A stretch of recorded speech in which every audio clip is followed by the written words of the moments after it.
All right, ready to go. All right. Hello, everyone. Please rise for the pledge. Allegiance. Pledge allegiance to the flag of the United States of America and to the republic for which it stands, one nation, under God, indivisible, with liberty and justice for all. Thank you, everyone. Please be seated.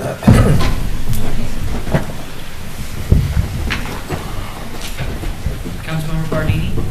Present. Councilmember Tatino. Present. Councilmember Fishkill. Present. Councilmember Rye. Present.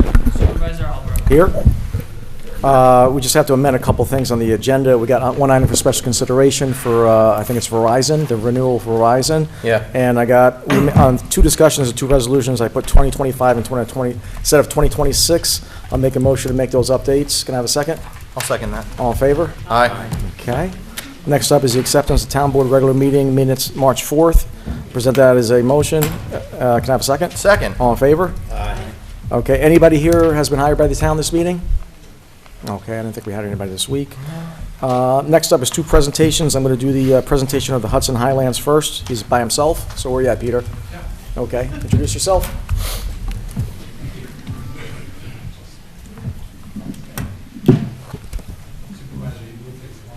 What's that? You move things along. Okay, Yes. we'll see. Yes. He's had too We'll much see. coffee today. We'll see. Coop, while you're up there, before you move, can you give the mic a tap and make sure it's on? Very good.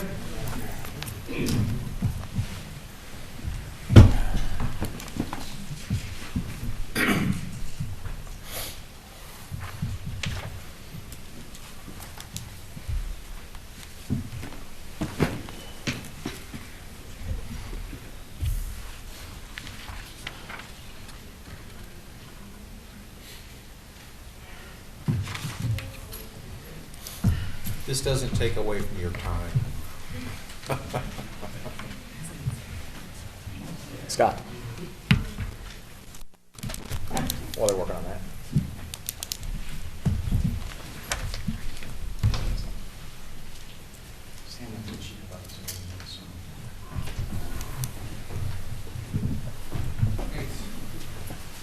Thank you very much.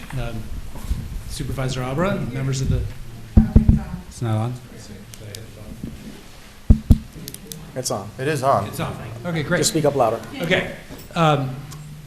Supervisor Albro, members of the town board, thank you very much for having me. I'm Peter Mullen. I'm the president and CEO of the Hudson Highlands Fjord Trail, and we are a nonprofit that is working with the state of New York and primarily state parks, but also other agencies to build a new public landscape along the river, connecting Cold Spring and Beacon. And so happy to be here tonight, first of all, just to give you an update on what's happening with the project, but also as a resident. I am a resident of the town of Fishkill, and pleased to be here as a resident, and really pleased to be in this town as a member of the community. So thank you for that.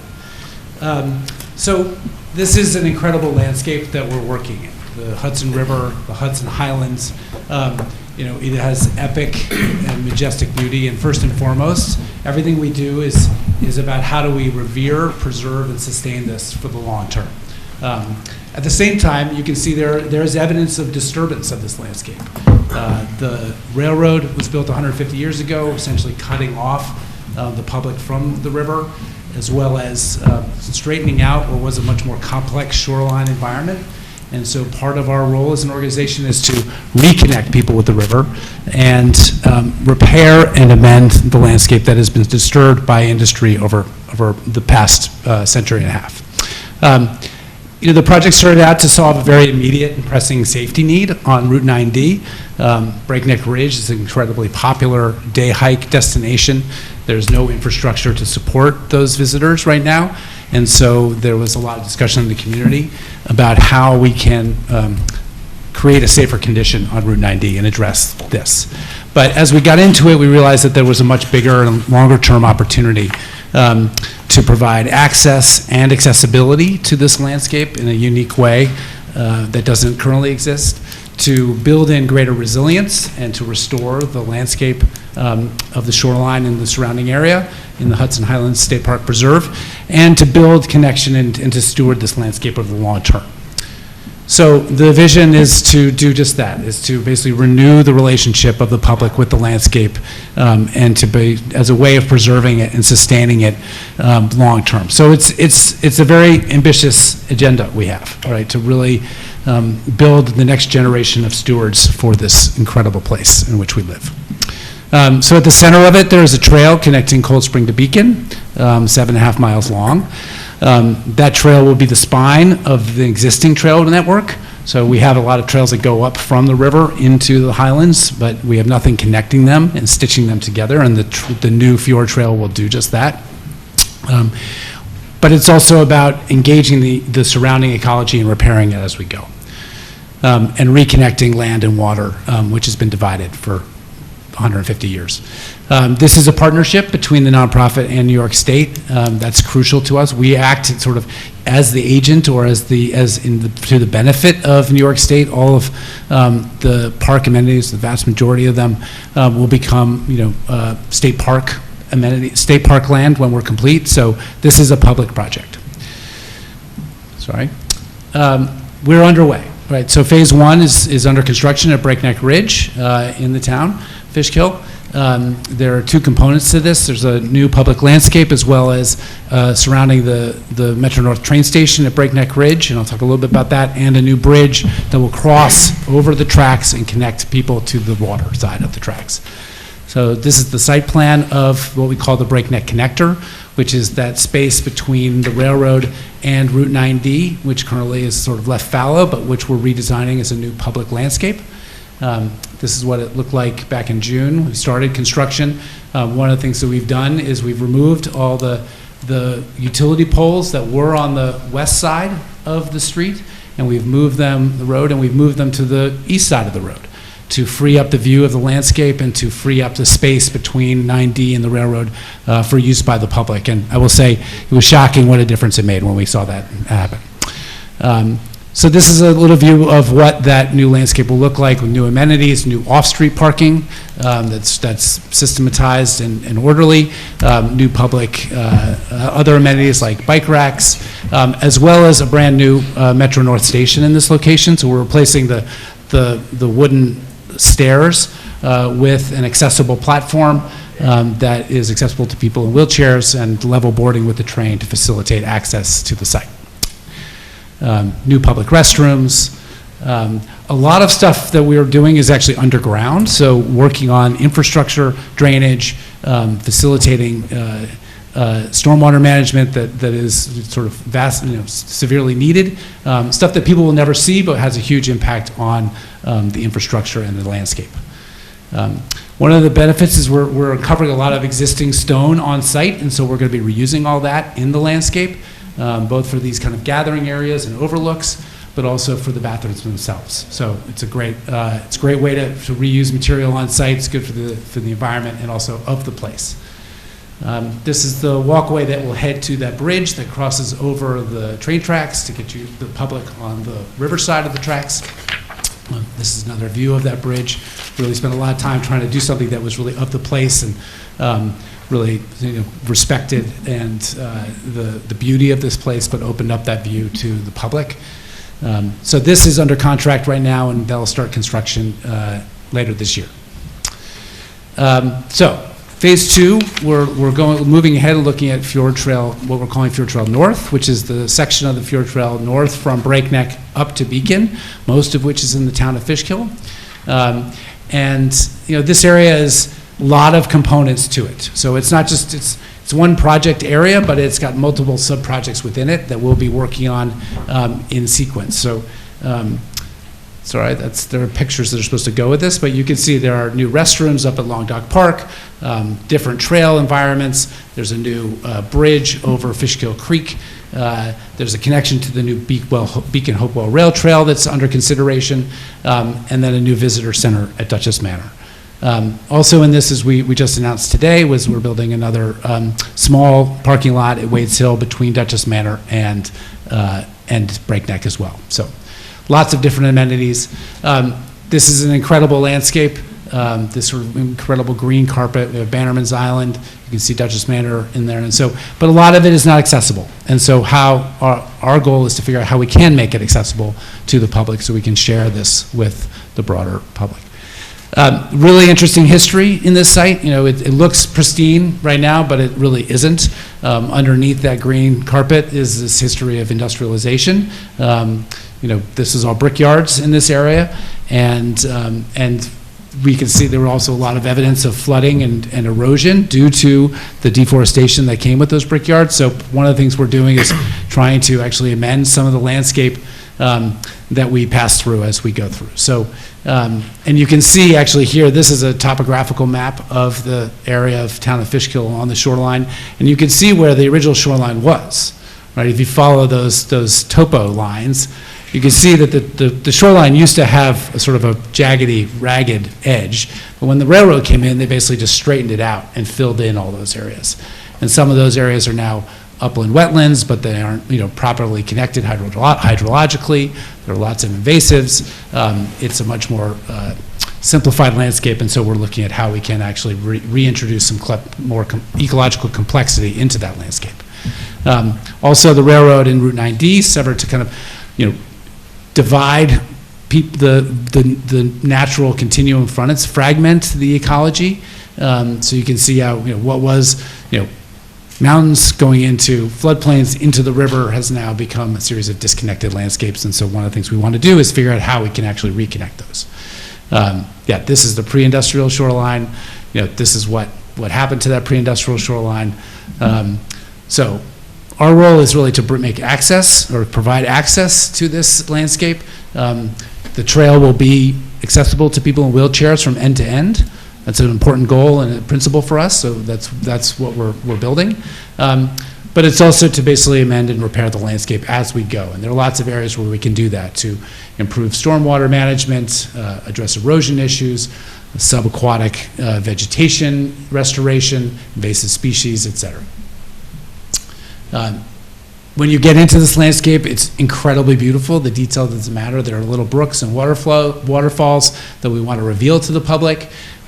Historic stone walls that I think are an important feature and a part of the story that we will reveal as part of the trail alignment.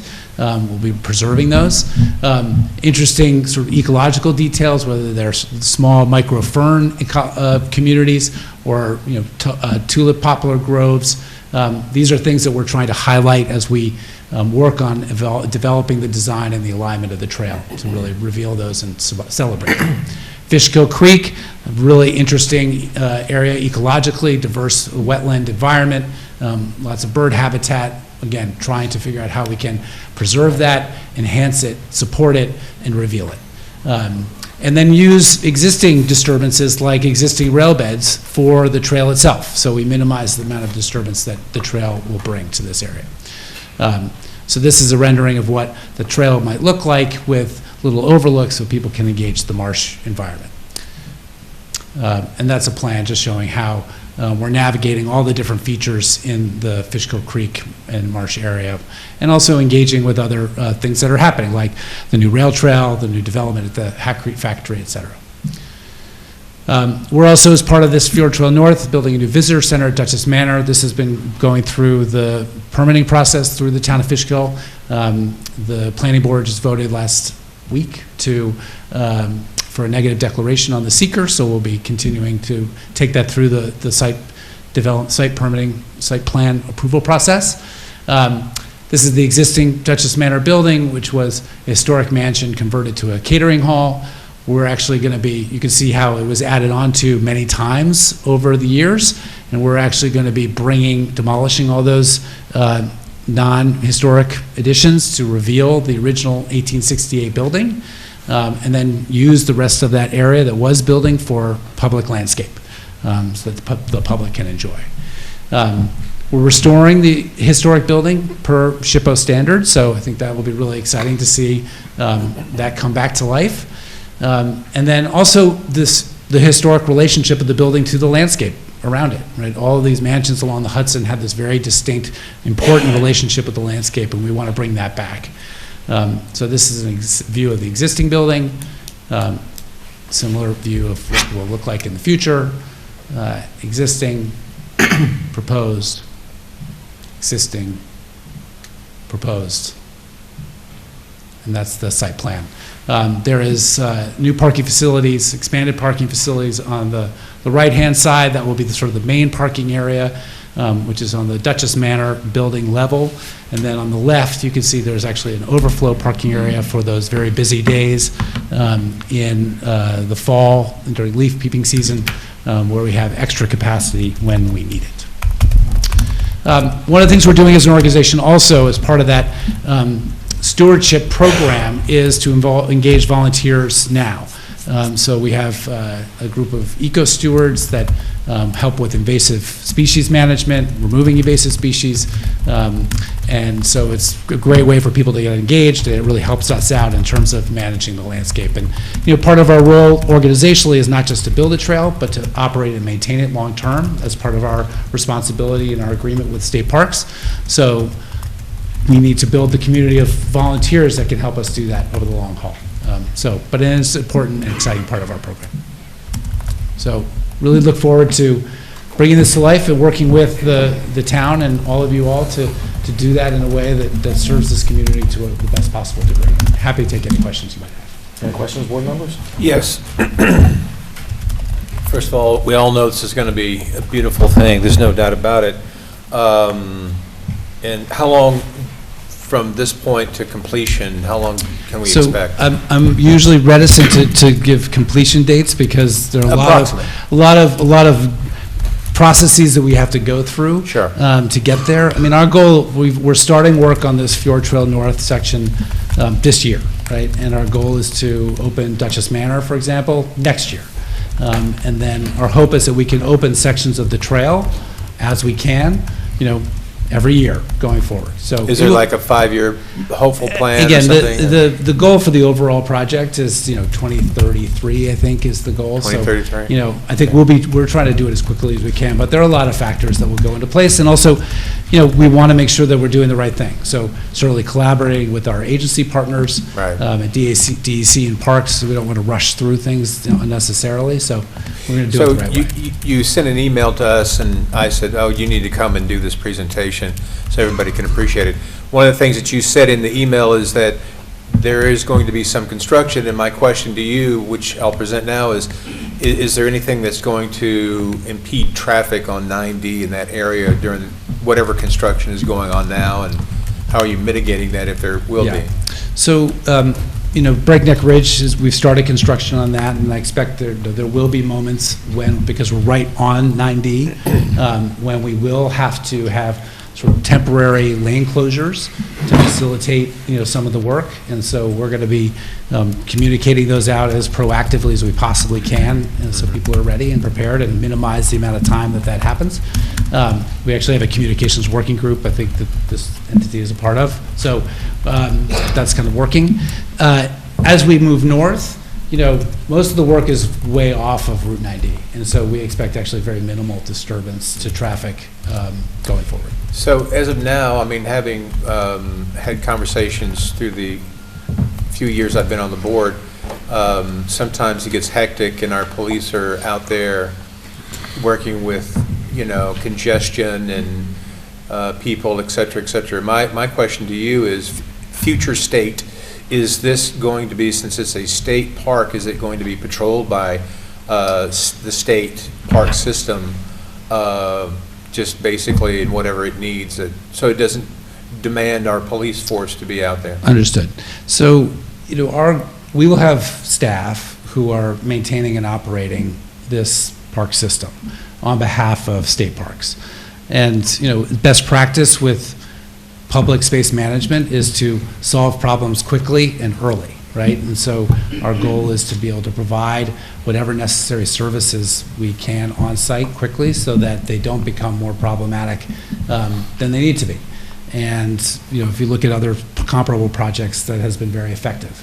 And, partly because our park is going to be accessible, we have the ability to basically, first of all, to be safe. And I think one of our goals is that, people that might be inclined, want to get out into this natural environment, but who in some cases might not have the capacity to do Breakneck Ridge, now have a trail that is actually well-suited to their abilities. Well, that'll be me, so.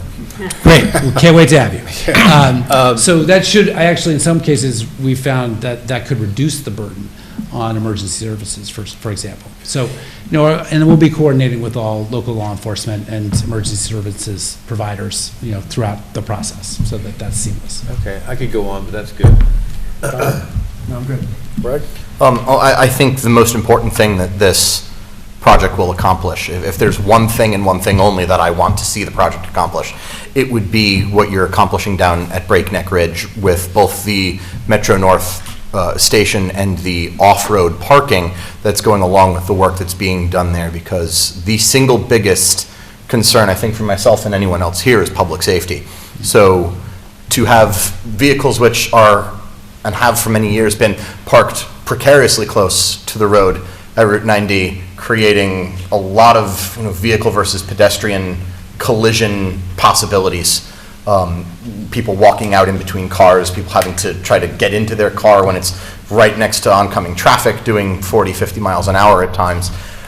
That particular aspect is the most vital, and I'm glad to know that that is also the first phase of the project, is that Breakneck area.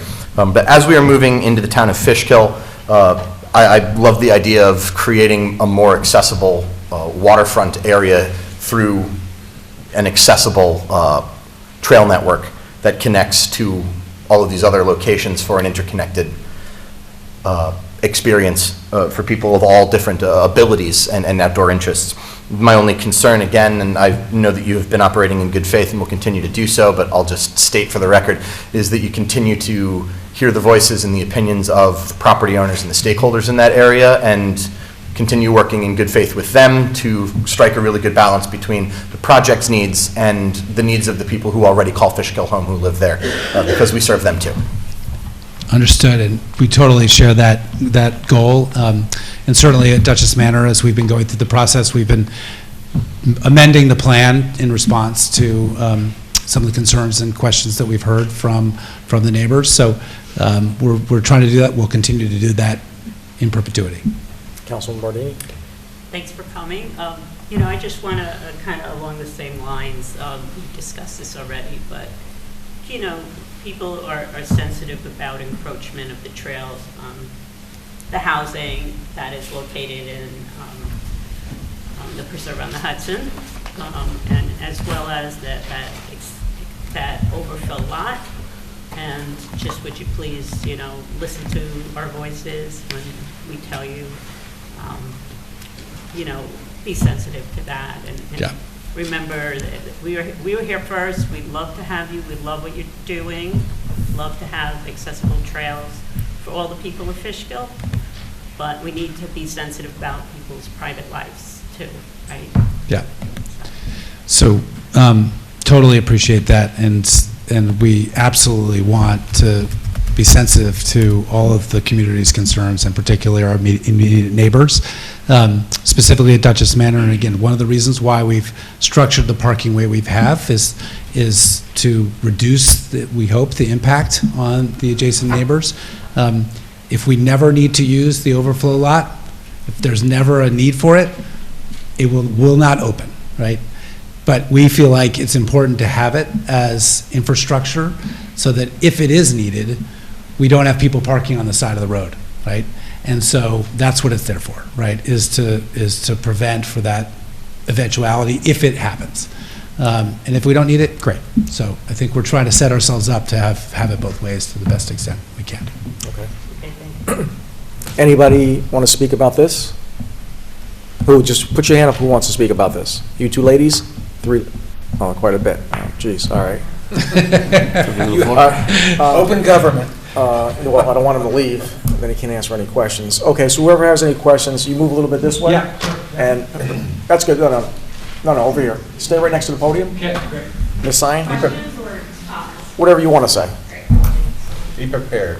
Yeah, so as they come up, if you can address them, address them. Just get next to the mic where they can hear you. Got it.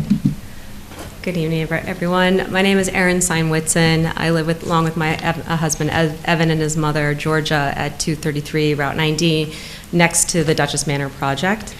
I'm here tonight to speak mainly about the parking expansion that Peter just referenced. It's been a while since I stood in front of you, which was about 2 years ago, asking for your support. In that time, myself and nearly 50 members from Beacon, Cold Spring, and the town of Fishkill have been working through the planning board process in good faith. We attended meetings, we wrote letters, we submitted detailed comments, we attended the public hearing in record numbers.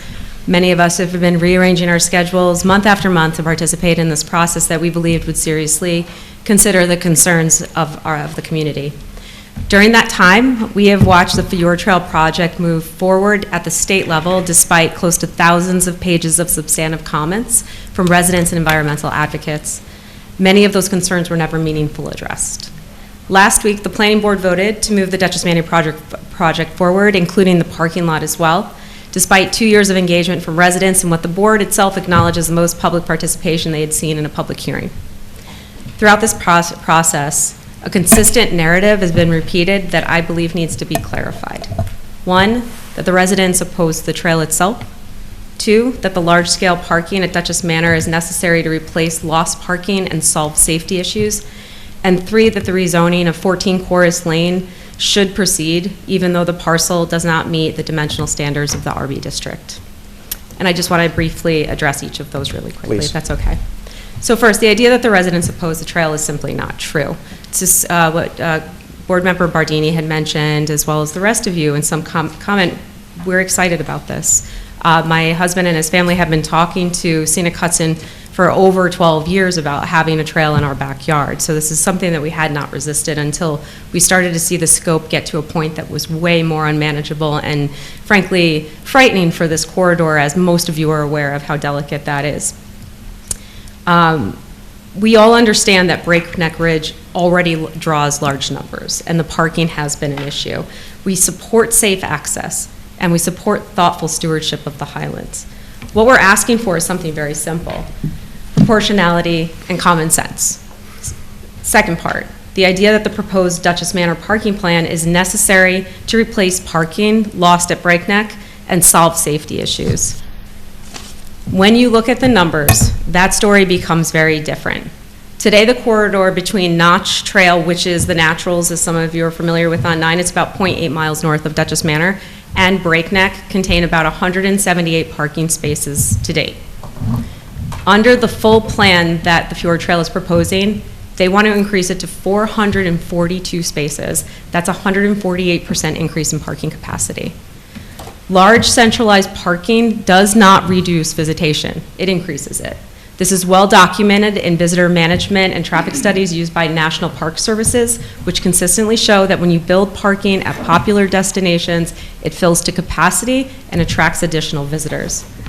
When you build parking at this scale, you create induced demand. You invite more traffic into a corridor that is already narrow, heavily used, and bordered by homes.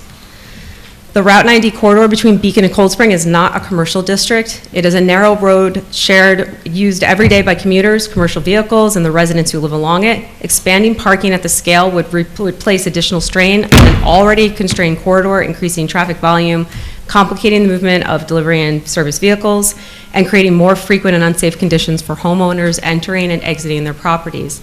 Additionally, it would also create very unsafe risks for visitors, with more pedestrians crossing a busy 2-lane road, often in areas not designed for safe accommodations that level of foot traffic. And I just want to comment on the north section that Peter had mentioned. Starting this now is a very new development. They've received some headwinds going on the south, so they've shifted their movement to the north. And they're going to start with Breakneck, which is great. But one thing we have to remember is that a lot of the property that the trail is on in these slides is built on residents' properties that have not given permission for this trail. So the alternative is to move the trail potentially up on 9. You are also increasing foot traffic in an area that probably shouldn't have a lot of people going through. So a more moderate solution just exists. The Wade lot that Peter just mentioned is going to be built essentially across the street and a little bit south of Duchess Manor, and that's going to be in the woods on the state land. That'll have 90 spots. Notch Trail, which I referenced earlier, is going to be 0.8 miles north in the woods up there. That'll have 80 spots. And a shuttle service will be connecting all of that they're going to be implementing. Breakneck's only losing 58 spots. They'll have 105. So with just those, that's 275 spaces. That is 54% increase over the parking that they have today, which not only provides safe parking, but it also has room to grow for more people coming to the area for this attraction. If you include 67 spaces that are at Duchess Manor right now, that front parking lot that they showed, that grows up to 92% with 342 spaces. This option improves safety dramatically, getting those cars off the side of the road that you mentioned earlier, and then proves that there's no need for close to another 100 down on the lawn on 14 Chorus Lane. There's no need for it. So why would we have another chunk, almost 100 spaces, in this little under 2 mile stretch of land when 342 spaces brings 92% increase? Their traffic study alone states a 1% increase in traffic per year. So if those are the stats, this doesn't make any sense. The last thing is the idea of rezoning 14 Chorus Lane. Today the property exists as a non-conforming R2A property. Under 150-24D of the Town Official Zoning Code, when a non-conforming use ceases or is changed to a conforming use, the non-conforming status is extinguished, and any future use of the property must comply fully with the standards of the district it's placed into. The applicant is going to be asking the board at some point to rezone the parcel to an RB district to put that overflow parking on there.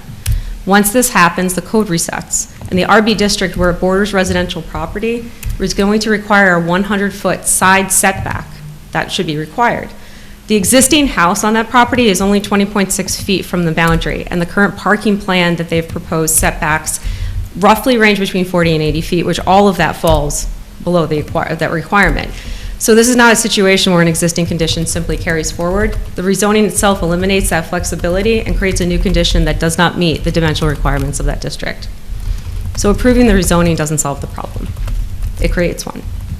So what we're asking of the town board tonight is not to relitigate the planning board's decision. What we're asking is for leadership. With the Wade and Notch lots and the 67 spaces permitted at Duchess Manor at the RB zoned for 92% increase in parking, which then provides perfectly ample safe parking, especially with all of the shuttles happening, there's really no reason to have this overflow parking lot, which will be in all of the residents. He'll have issues with safety and trespassing, but also it will increase the volume that will be traveling between Beacon and Cold Spring and impacting everyone that lives along that or travels along that. And it will create unsafe conditions for the visitors that are coming as well. This approach provides a meaningful additional parking without creating a visitation management problem for this corridor. At the end of the day, the town board ultimately holds the responsibility for protecting the long-term character and safety of this corridor. And I know that this project checks a lot of boxes on the comprehensive plan, all of it, and it's great. And for all those things, we are excited about it. But it also doesn't check some of the boxes on the plan as well, which it comes down to congestion and safety and traffic. It actually will contribute to those. So if we make this compromise, which is all we're asking for, have the trail, have safe parking, live together in harmony, that would be great. They have made a couple of changes, but they've been small. They haven't come to the table with anything super meaningful where we can all say, all right, yeah, we're moving in the right direction. We're just asking for a reasonable, common sense plan. The Hudson Highlands are not only special because people visit them, but because people live here, and we steward them every single day. So we're just asking for help and leadership from this board to help meet that compromise. Thank you, ma'am. Thank you so much. Next person?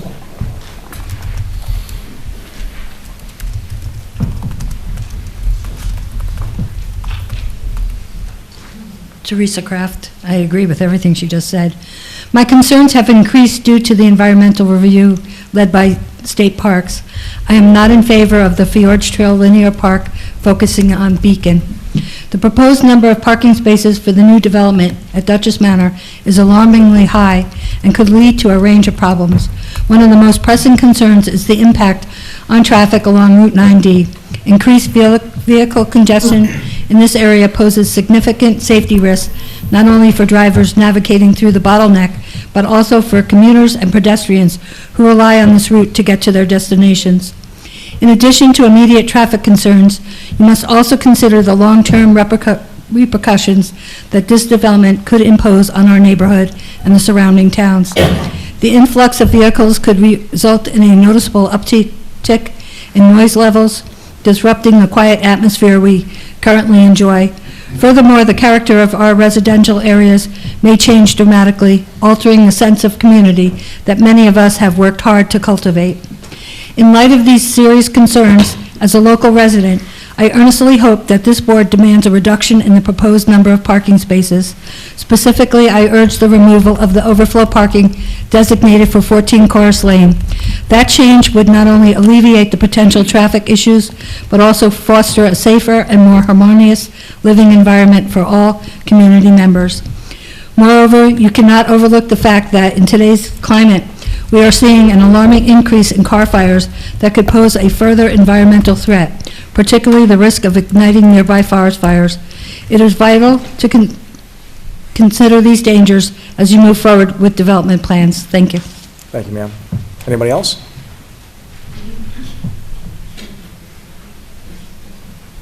Hello. Hello, my name is Karen Sine. My name is Karen Sine, and I live on Crescent Drive near 9D in Beacon.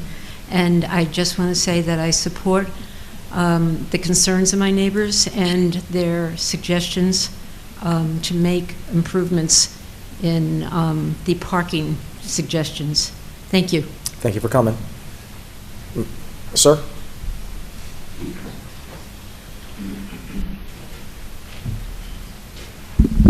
Good evening. Thank you for the chance to speak. My name is Dave Morandi. I was a former mayor of Cold Spring for 7 years.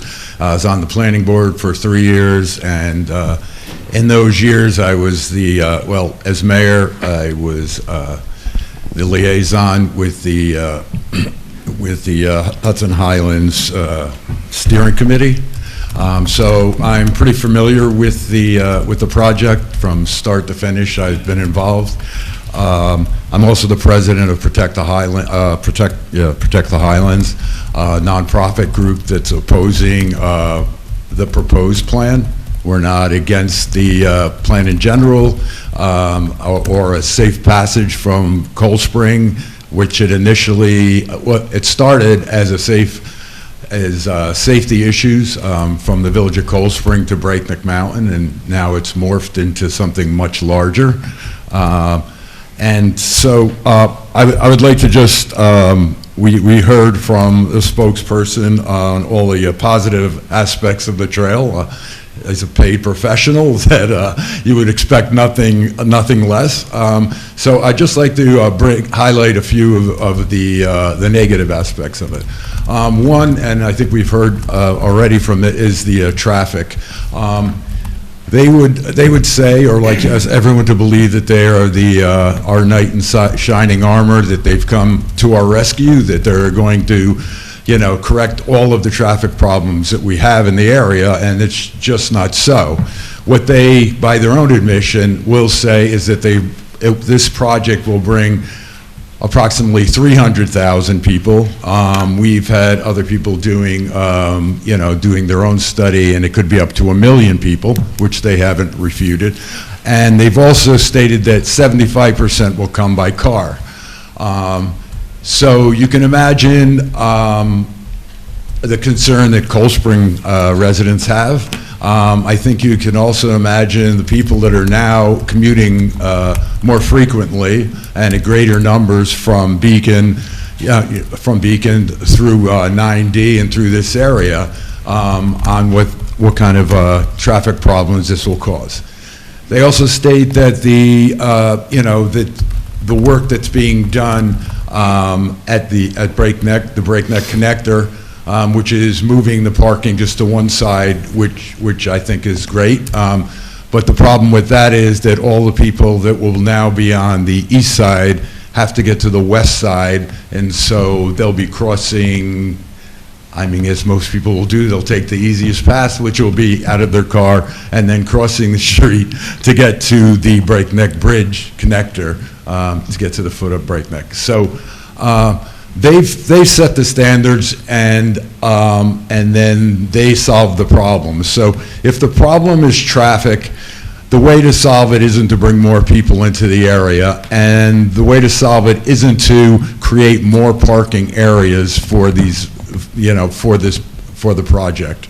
Because the more parking is available, and all the parking will be basically north of Breakneck Mountain, all parking areas that they intend on building.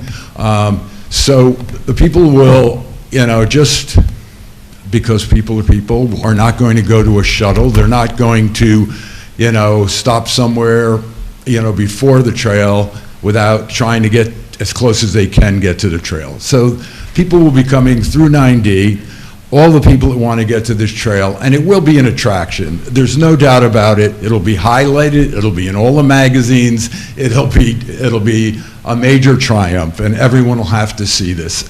And so just anticipate hundreds and hundreds of thousands of people in the first years of this, just to start with, and that probably won't decline. And we have, we can actually, there's a precedent already set it if you look at Walkway Across the Hudson, which I'm sure you've been to, most of you've probably been to, and I don't know if you know the history on it, but I think originally it was 60-some thousand people were expected. Within like 4 months, there were 200,000 or more, and then now it's up to 650,000 people. They're a city with, they have infrastructure that can handle that. We don't have that in our area. The village of Cold Spring certainly doesn't have that area. And right now we're, from just visitation itself, which keeps increasing, are kind of at a busting point where, we're struggling to maintain what we have right now. So, what's being proposed, I would just bring up, thank you for your patience and thank you for not having a restricted time. That is a luxury, and I'll try not to abuse that. I would just like to point out that in the DGIS, which the lead agency is the one that approved the DGIS, who is partners with Scenic Hudson or Hudson Highland Fjord Trail. So it wasn't a surprise that they would approve this project. But during the DGIS, major agencies, the Riverkeeper, DC, Village of Cold Spring, and Town of Phillipstown and MTA all wrote comments with major concerns about it. With the Riverkeeper basically, as you would expect, worried about the areas, the aquatic areas, basically said, please don't. They didn't actually say please, they don't build in these areas, in the wetlands, which is the mouth of Fishkill Creek and along the Hudson River, where they'll be driving like hundreds of pylons into the water and disturbing whatever lies below there.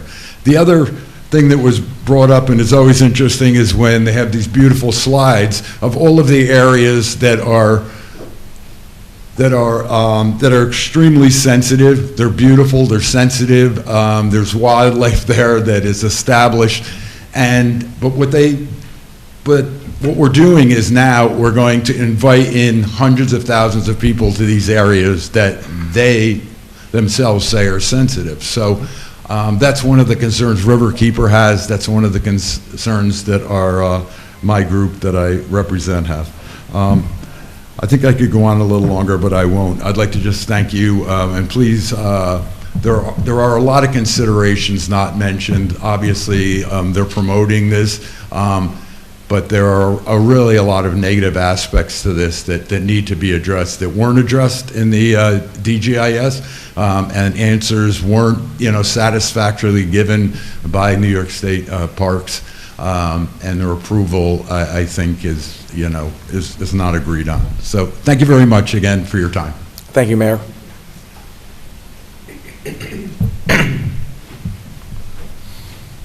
I'll be quick, Ozzy. Thank Louise Daniele, resident of over 30 years.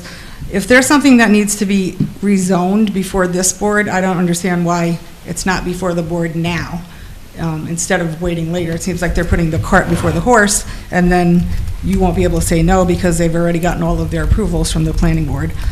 So I don't think that it should be done later. I think whatever they need rezoned should be brought before the board, and if it's denied, it should be denied for whatever reasons. I agree with the first woman who came up, actually with everybody who came up.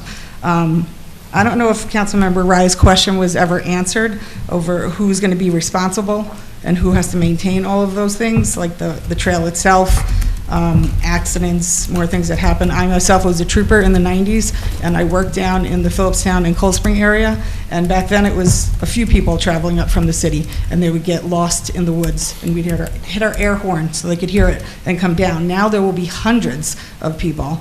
More than that, probably thousands, like they're saying with these parking spaces. And I'm probably the 1% of people who doesn't want the trail. I didn't want the trail because to me it doesn't make sense to have a trail next to a train track and building a bridge that goes over it, you know, and now you are giving access to people to the Hudson, just looking for more liability issues for our town. So not to relitigate it, I know it's coming, I know it's here, but I think that they should do a better job, and everybody who is being heard it's falling upon deaf ears. So hopefully the board can do something about the parking, because it really isn't right that they're going right into the people's backyards. Thank you, Councilwoman. Anybody else? Who else wants to speak besides this lady? You're the last one? Two? Okay, we'll take this lady first, and then you, and that'll be it, okay? Ma'am, you first. And you'll be next, ma'am. Hi, my name is Susan Peel, and I live in Cold Spring, and I'm a hiker, and I also travel to get here. I have to travel from Cold Spring through 9D and through Beacon, and I come to you. That's the path. So I'm on that road a lot, and I just want to say that we've just lived through all these lane closures in the last couple of years while the state was doing work, or the DOT, I think it was doing work on Breakneck. And it got to the point where you would be rerouted, because sometimes I use Waze, to see if there's any traffic or anything. We would be rerouted all the way to the Bear Mountain Bridge to come back around to get to Cornwall. So we couldn't just go to Beacon. It was just impossible because of so many, you would go through sometimes four light changes waiting to go through to get to Breakneck. And so it really affects traffic when they do construction. Another thing I wanted to say as well, I'm not against the managing of hikers and safety or having a trail. HHFT is presenting this as though it's frozen in time. They're not seeming to talk about how this will grow, how parking can grow, how anything is going to change. It's as if this is all there is. And what I've seen through this whole course of watching this and through the planning board, through the DGIS, is that it starts out as, oh, this is what it is, but it's always a two-prong approach.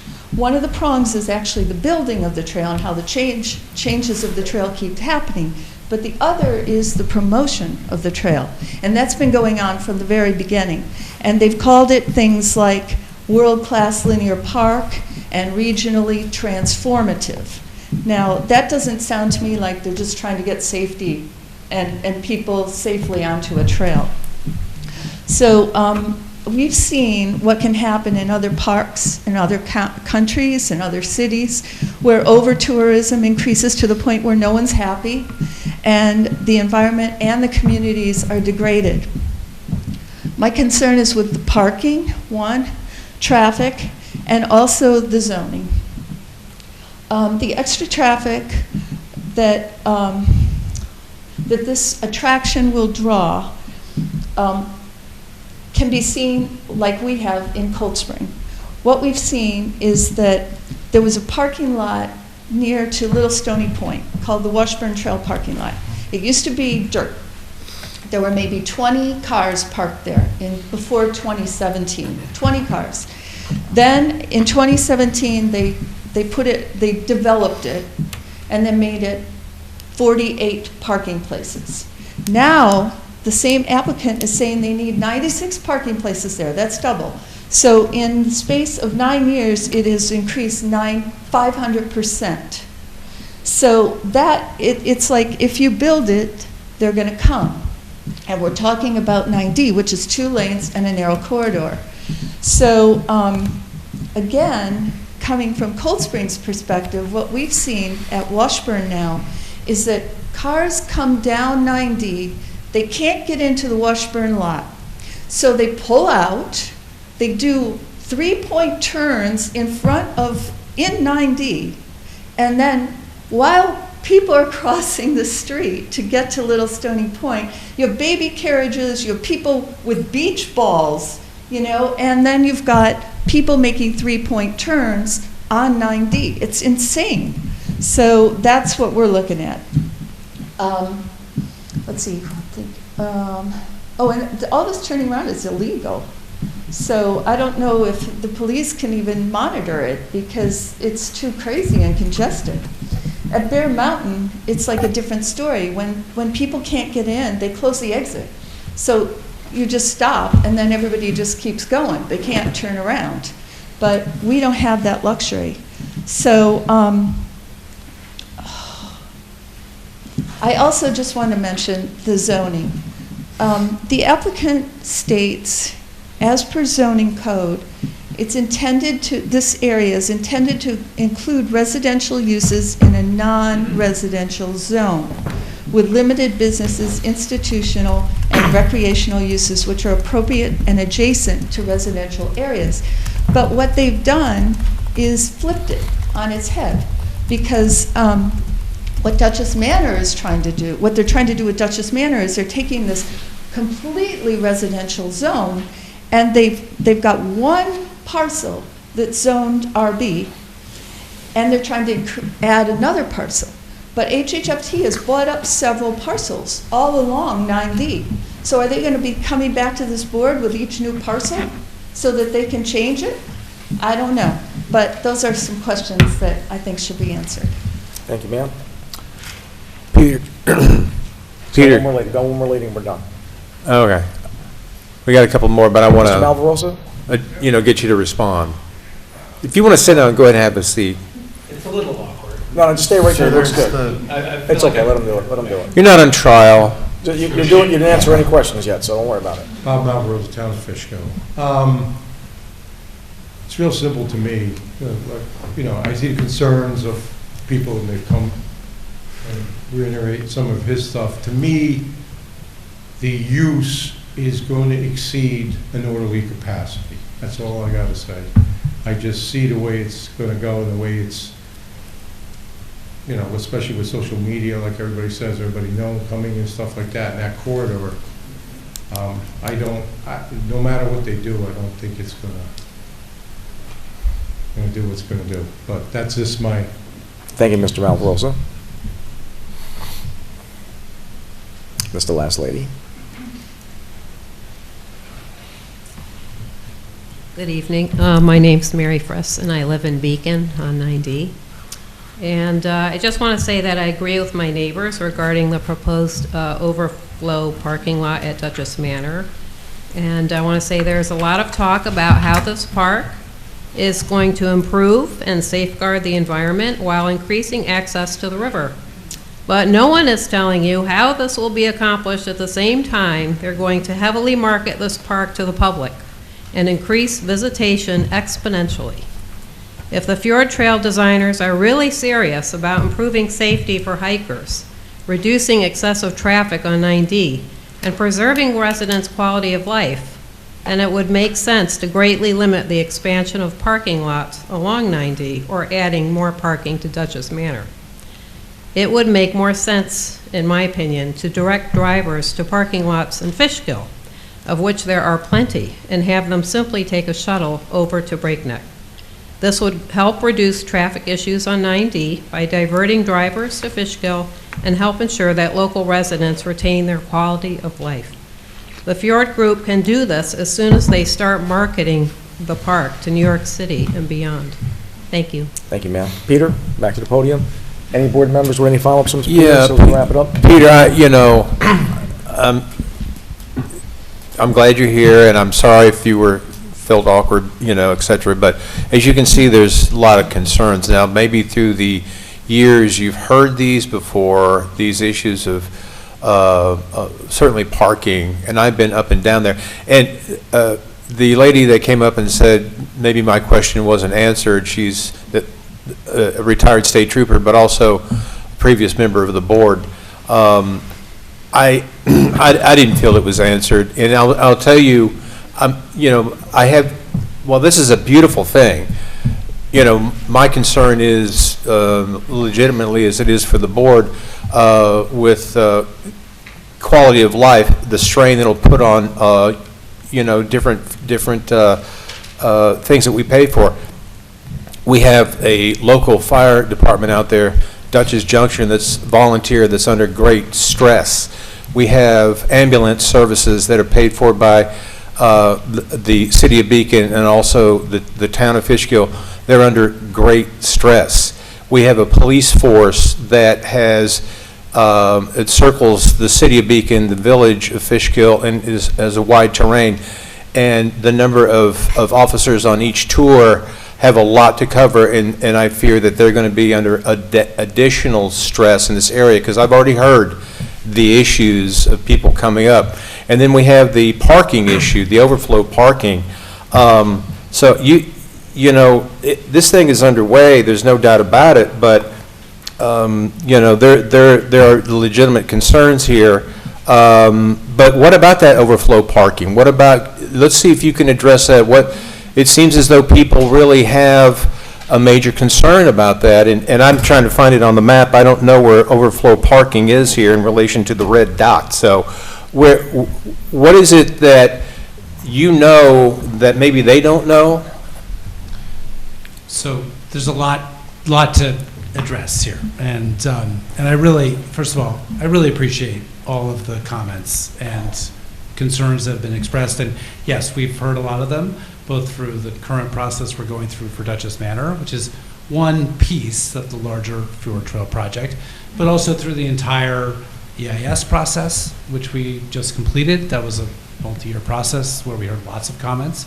And also the planning process, which goes back to the original master plan for the Fjord Trail in 2015, and then work before that. So there's been a lot of conversation for a long period of time, and it's really important part of the process, and a lot of it has done a lot to make our project better, right? And so we use it, it's great. I think there are certain areas where we disagree, right? And that's becoming clear, and I don't, so there are certain things we're gonna disagree on. And I think the overflow parking is one example, right? So the overflow parking is one small piece of the Dutchess Manor project, which is one small piece of the Fjord Trail. So that's why you don't see it on the big map. I think that, so one is, we've been at this a long time, we've heard a lot of concerns, they're really important, don't disregard them.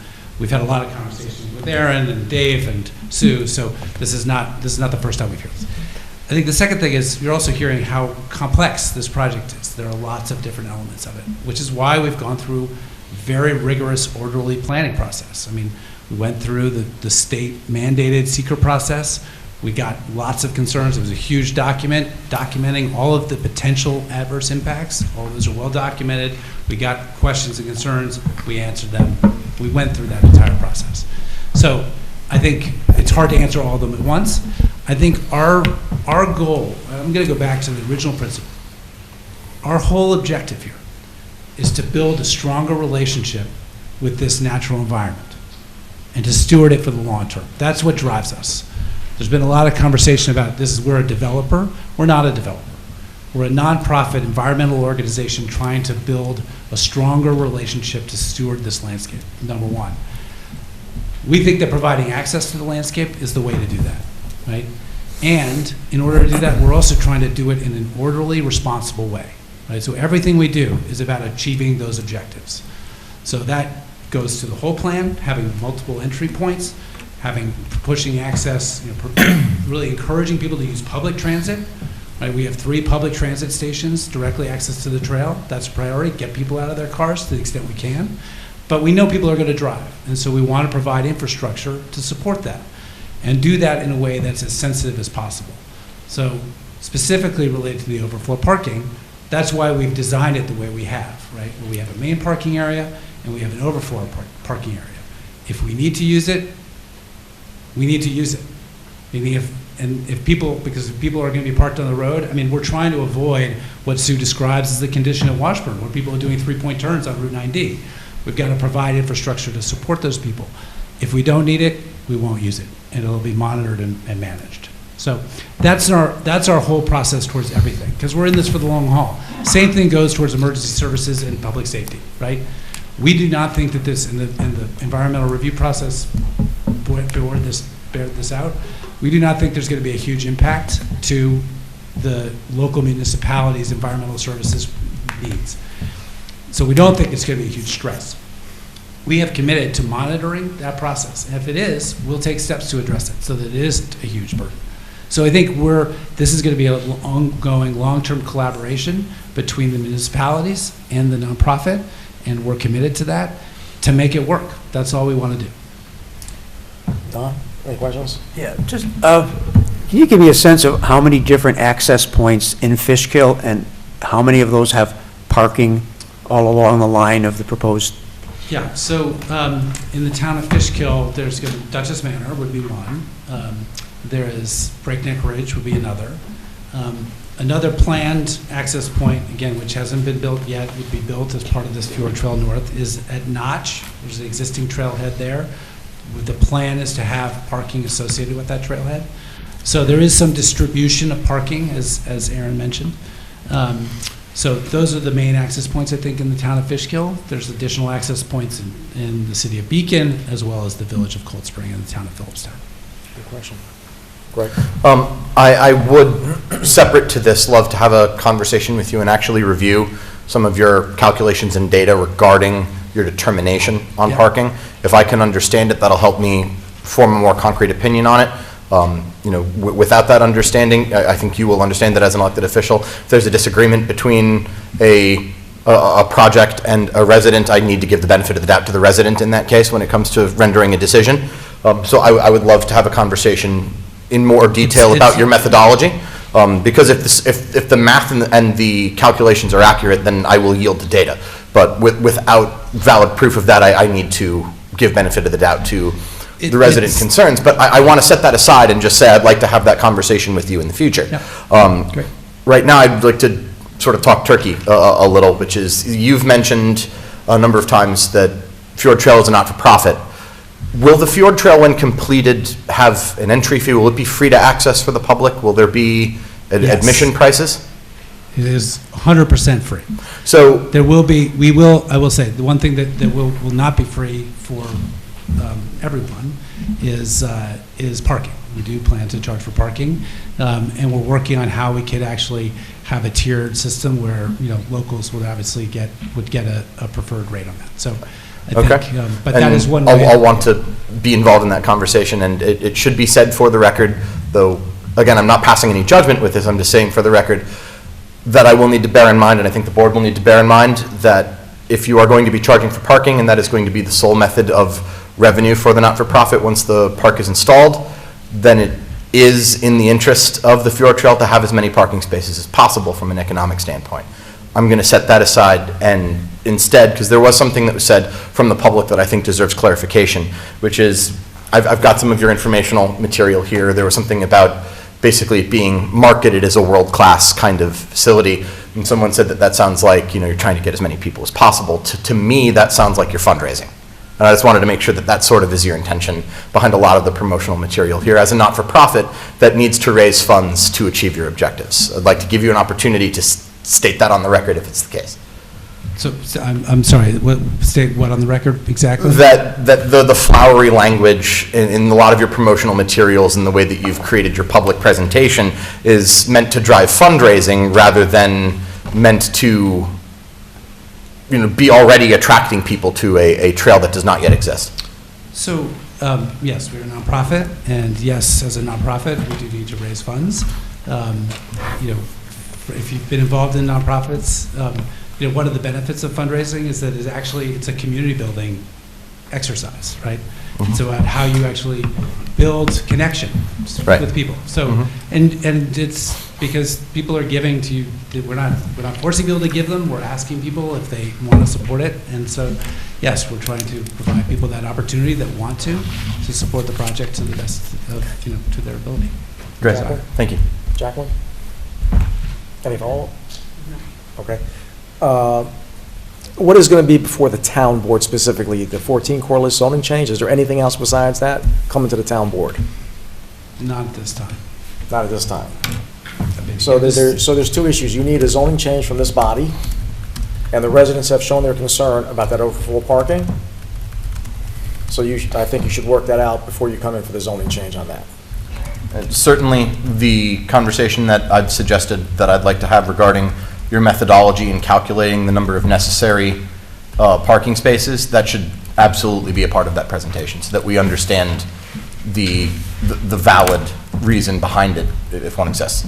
Yeah, no, and the parking calculations are all documented in the environmental impact statement. Right, but So- we're not members so- of the planning board, and it's my practice not to insert myself into that by reviewing their We'd be happy materials. to share those. We have different calculations than what Aaron put forward. Right. I do want to point out, this Dutchess Manor was a catering hall that had, hundreds of events a year with 200 people parking there, right, before it became the current intended. So this is not parking is not a new use on this site. It is surrounded by properties that have active commercial businesses on them, right? So this is, we think that if you look at the Route 90 corridor to this point, this is the one parcel in the entire corridor that's zoned RB, right? So we think that if you're going to pick a place to put parking, that would be the place to put it. So I think you did very well today, as long as the residents did also, airing their concerns. I don't think you're that far apart, and I appreciate you coming in for over an hour, and the citizen participation was great.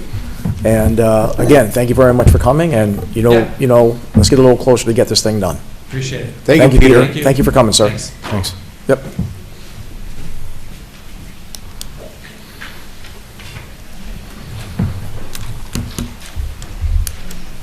Set up the other one, Cooper. Thank you. Good night, ladies.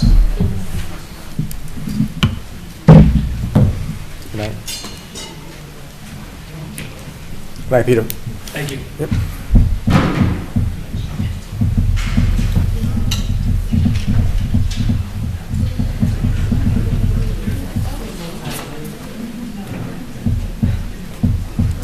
The only thing that's going to be before us is that house. That's it. I know. So that parking is taken care of. I'm okay with rezoning it, but if not, I don't want to do it. We'll take it as it comes. Take it as it comes. Yeah. That's going to be something to get done. Like I said, Cooper, they ready? I want the numbers, and I want them to be ironclad. I want ironclad numbers. Yep. Show me a need. Officer, I'm not going to deny it, but if you can can't you show me an shut the actual door? need. Let everybody leave first.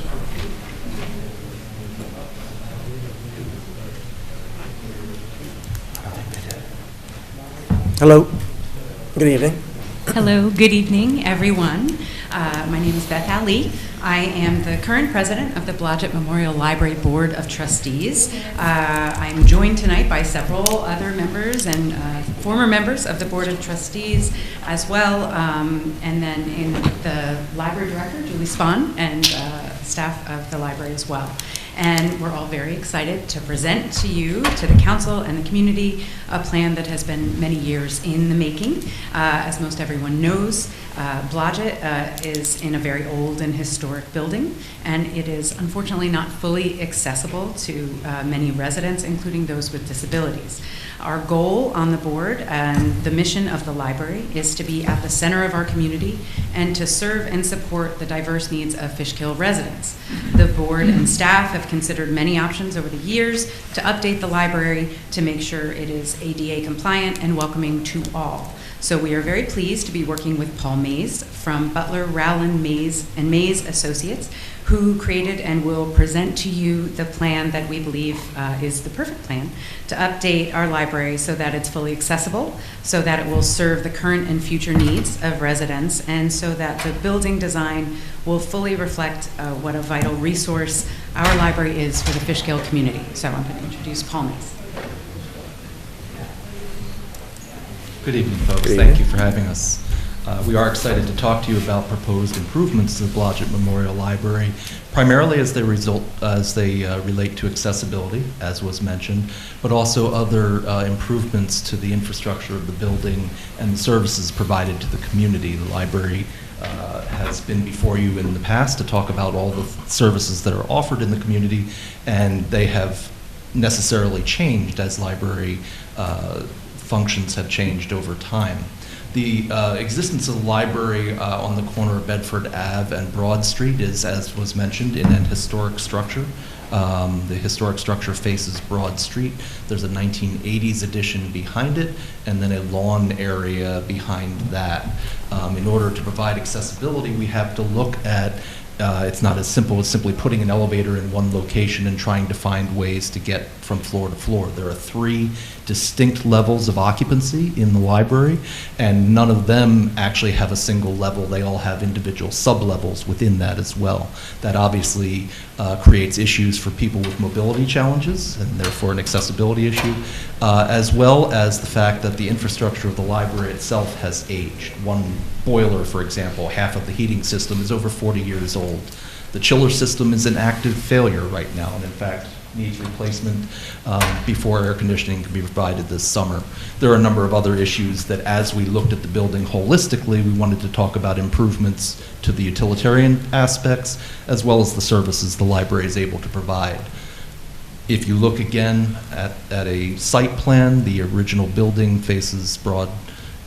The 1980s addition is here, and what we're proposing is a relatively small 600 and some square foot addition on the back. That is the only additional exterior space aside from a covered porch at a new entry along the side. It's not a significant addition, but it accomplishes a number of things that will address the accessibility issues we're talking about. As I mentioned, this will affect all 3 levels of the library, and I'll start on the main level if you'll indulge me.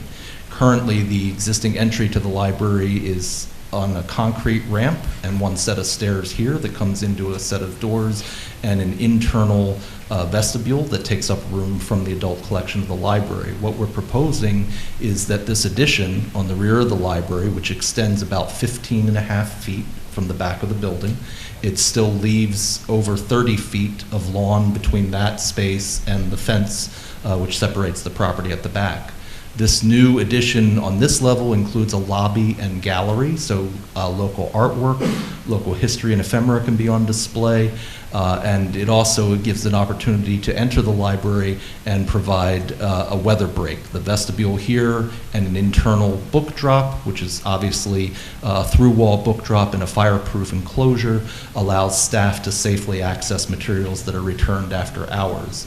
The lobby itself is easy to maintain because of the nature of the materials and the finishes. And then there is a janitor's closet on one side. I apologize, I'm trying to use a pad here I'm not used to. A janitor's closet on one side, and then 2 unisex restrooms on this level. Anyone familiar with the library right now knows their restroom facilities are difficult to use and not always in the best condition. They have, over the years, succumbed to heavy usage as well as not meeting all of the accessibility standards related to grab bars and so forth. These unisex restrooms are common. We're library architects as we design libraries around the Northeast. One of the things we try to provide is not just dignity but privacy for families using restrooms.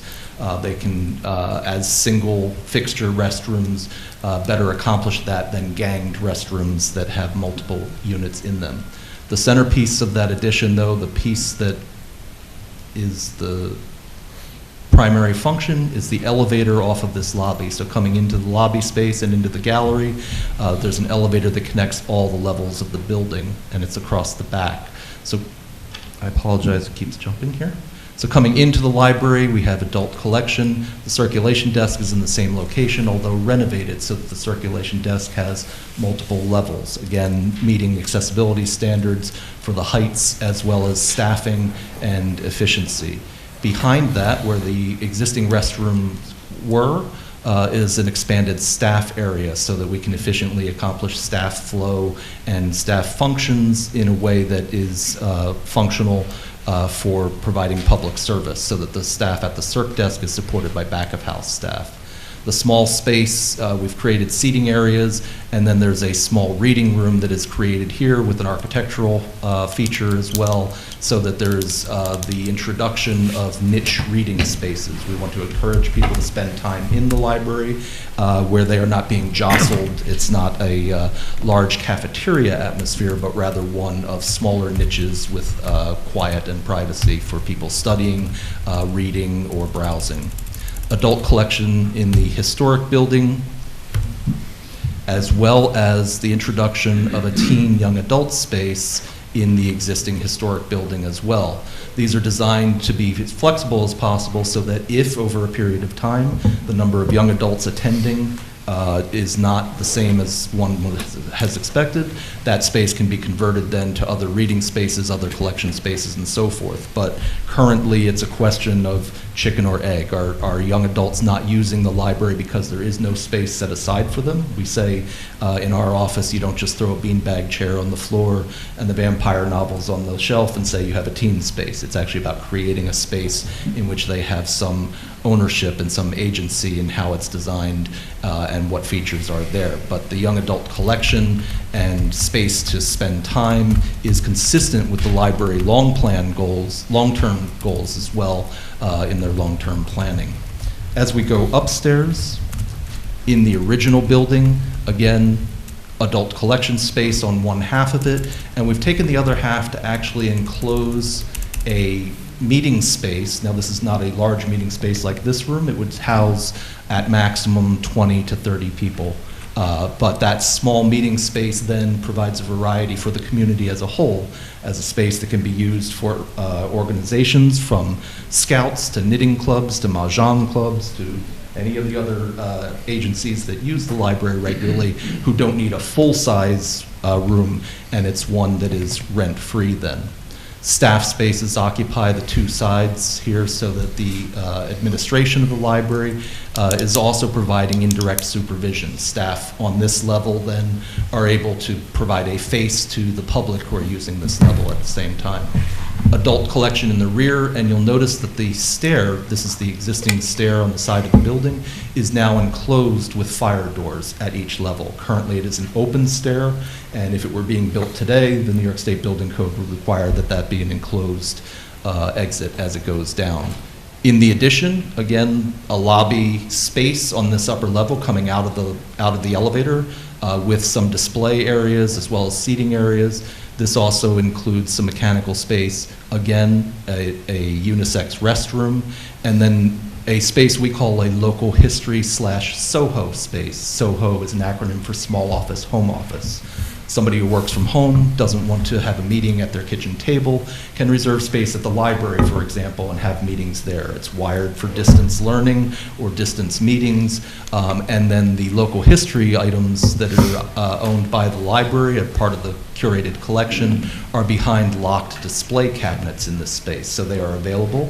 But if a docent or staff member allows people access, the public can use them to research or to review. But in general, that is also a meeting space. It's also often used by homeschoolers, by tutors, English as second language folks, and so forth. That is the upper level.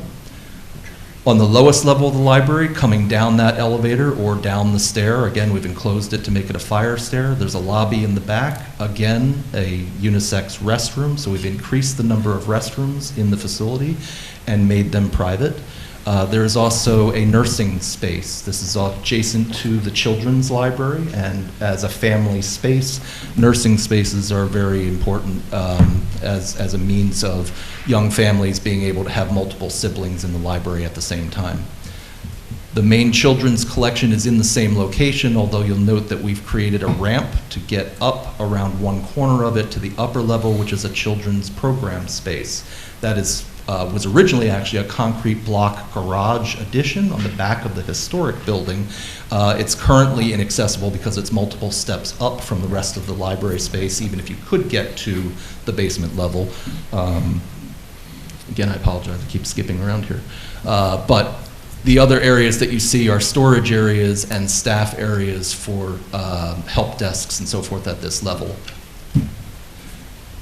There is a Friends storage space as well as mechanical spaces in there as well. As I mentioned, there are a number of utility issues that need to be addressed from the heating and cooling systems in particular, but one of the most important is the introduction of a fire protection system, a sprinkler system for the building.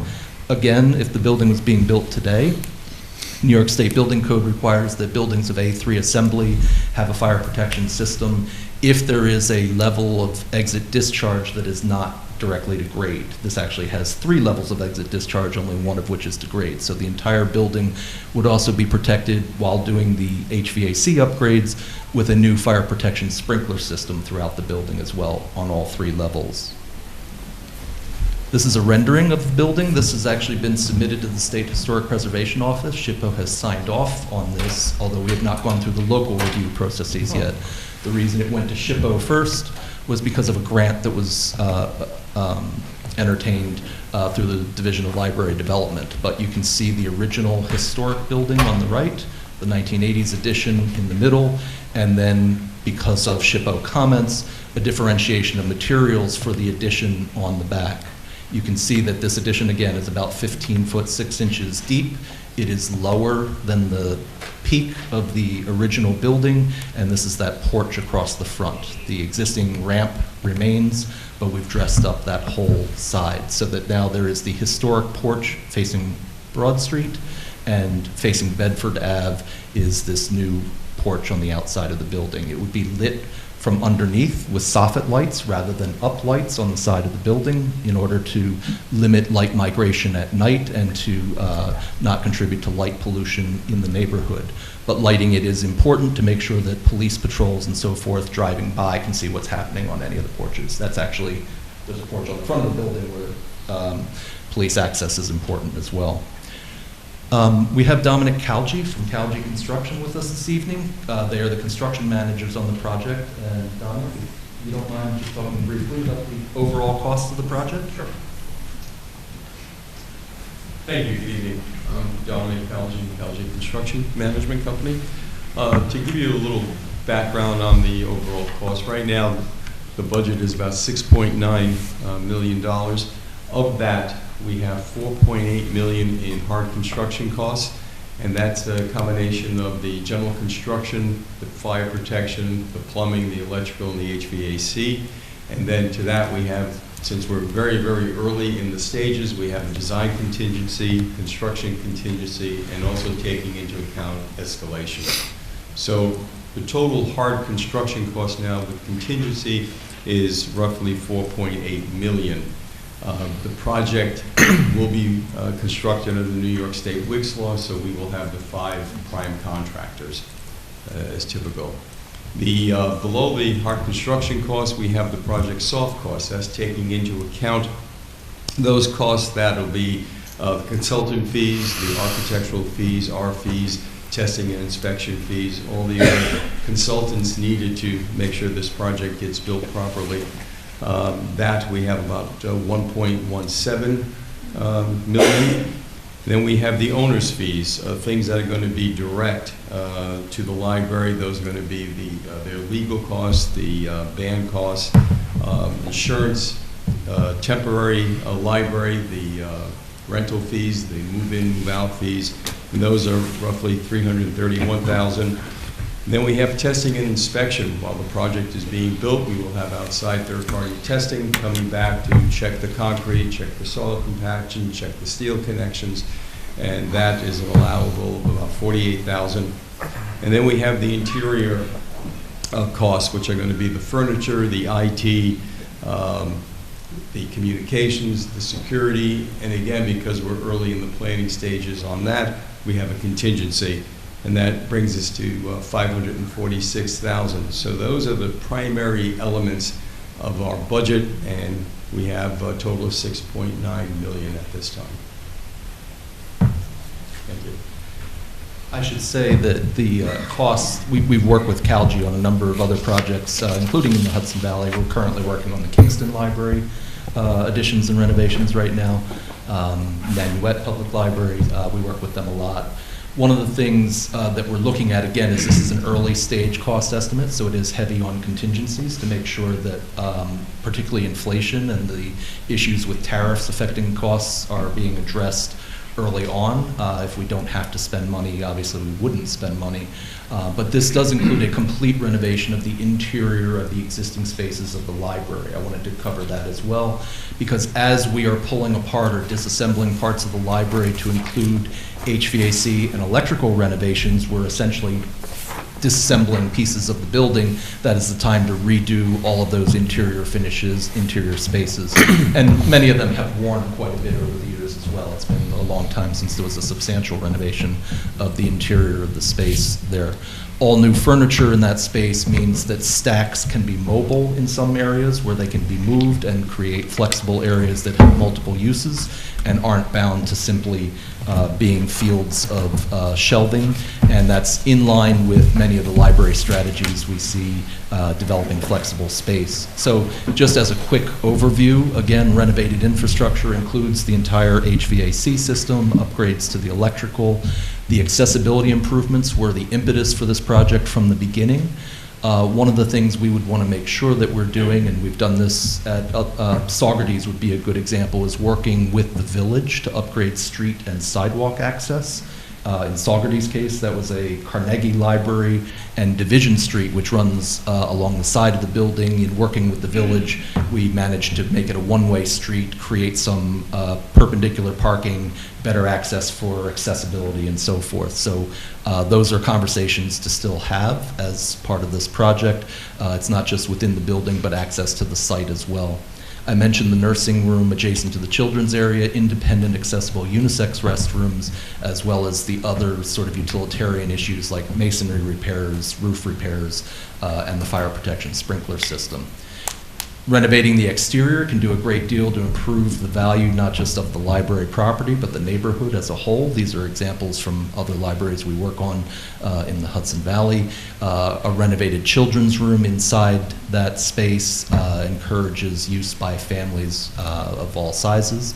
The children's program space is another area where activities and crafts can be done and easily cleaned and maintained, as well as storage for all the component materials related to those craft projects.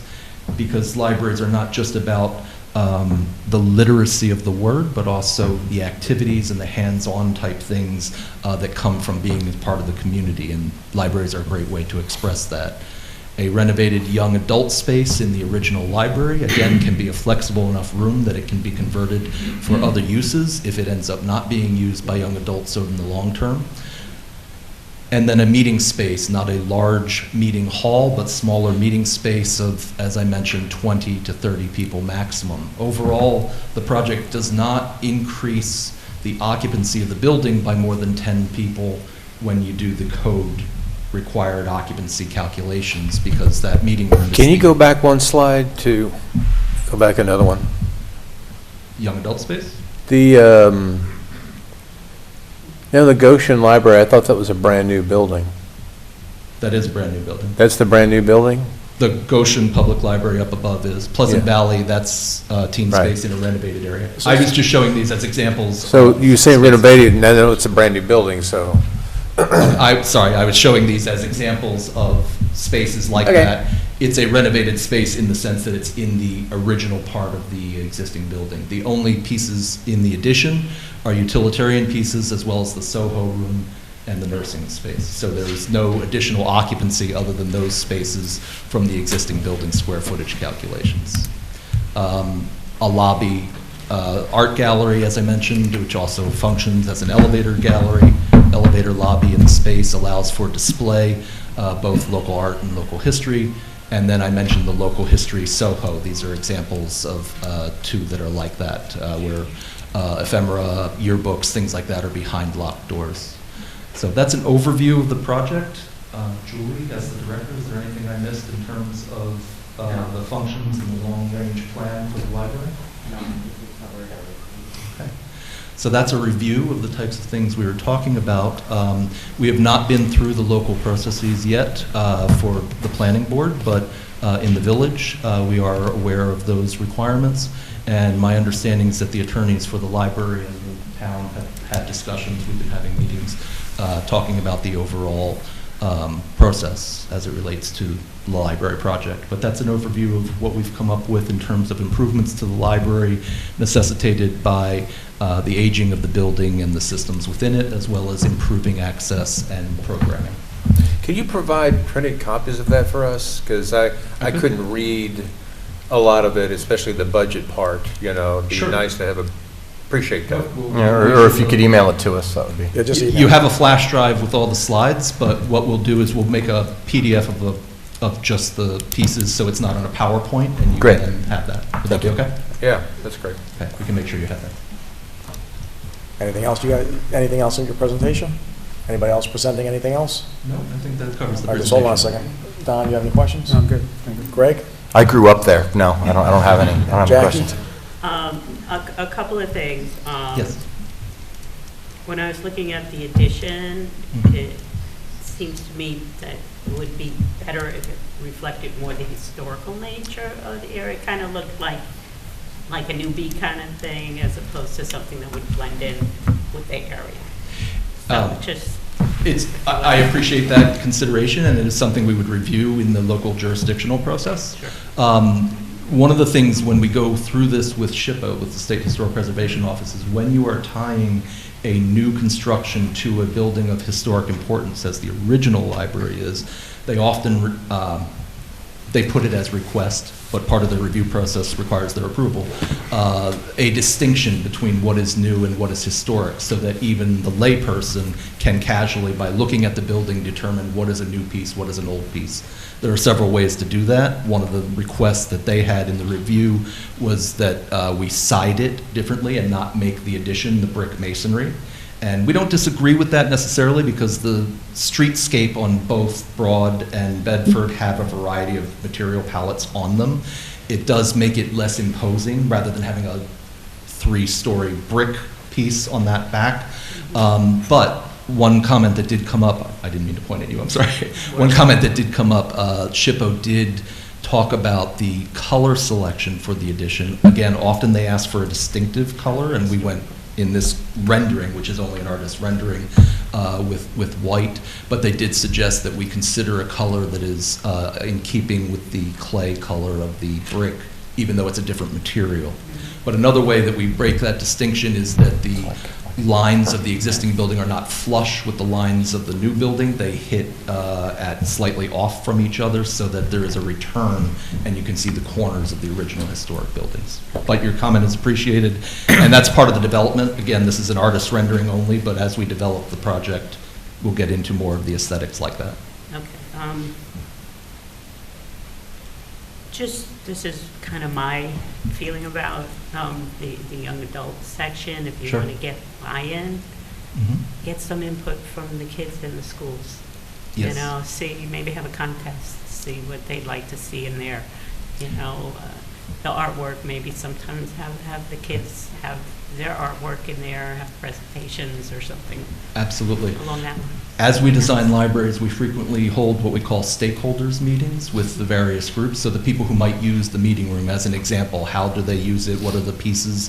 Even in determining the type of furniture that might go in that room. Young adults are a very particular demographic and have very specific, in fact, it's funny, on our website you will actually see pictures of our staff interviewing teen groups, I think from Kingston and Saugerties libraries when we were doing those teen spaces. So it's absolutely part of the process. You're absolutely right.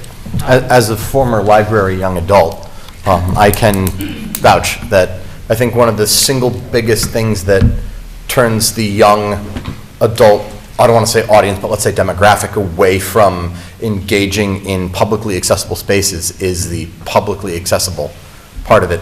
There is that period of time between 11 and 20 where if you're socializing with friends or engaging in media, you want to be as far away from what everyone else is doing as humanly possible. If you could build a separate building for them 3/4 of a mile down the road, that's where they'd want to be. So it's always a challenge to incorporate a functional design that is still appealing to a demographic that pretty much just wants to be left alone. Exactly right. You'll notice that we put them, in fact, on the main level, so they are within earshot of staff at the circ desk, but not right next to it. But they are on this level and not on the children's level. There's a stigma for young adults of being called children, and so we often try to separate the young adult space from the children's space for reasons very similar to what you're saying. Absolutely. Okay. So just one more comment. Certainly. I guess the elephant in the room is, what would you like from us specifically? Well, I defer to the attorneys for this. Dan Pettigrew from the Office of Thomas Croyan, Waxman and Pettigrew, attorneys for the library. Good evening. What we will need from the town, according to the enabling legislation that created the library district, is we will need you to issue bonds. Once everything has been kind of figured out, we've gone through the approval process, we've got better, harder numbers on the construction and the cost. The enabling legislation authorizes the town to issue bonds to finance the costs, probably over a 30-year period. 25-year period. Thank you very much, Mr. Storch. We've had some discussions about that, so that's why that is why ultimately where we will have to come back to you for that. But we thought we would give you kind of an overview just to kind of whet your appetite. I knew that, I just wanted to. That's okay. In the audience. to know. Is this only a town board procedure, or is there a public vote for the public to vote yes or no for this? There's no public vote per se for authorizing the library project through the library, because they'll be, assuming there'll be obviously a financing schedule, the library voters in the library district will vote on the budget because there'll be an increase over what will currently be required once there's the debt service to pay principal and interest over the period of years. So that will be a specific vote. I'm sorry, you're talking a little quiet for me. Can you say that again? Okay. Because you're talking about money, and I'd like to hear that. I hear that. Okay. So if the amount of taxes necessary to pay for the library services, which would include principal and interest on the debt service, ultimately, that they'll have to pay over the period of years, that will require a vote of the library, not a separate vote of the town as a whole. So he's saying the library district. I got you. So the library district. So yeah.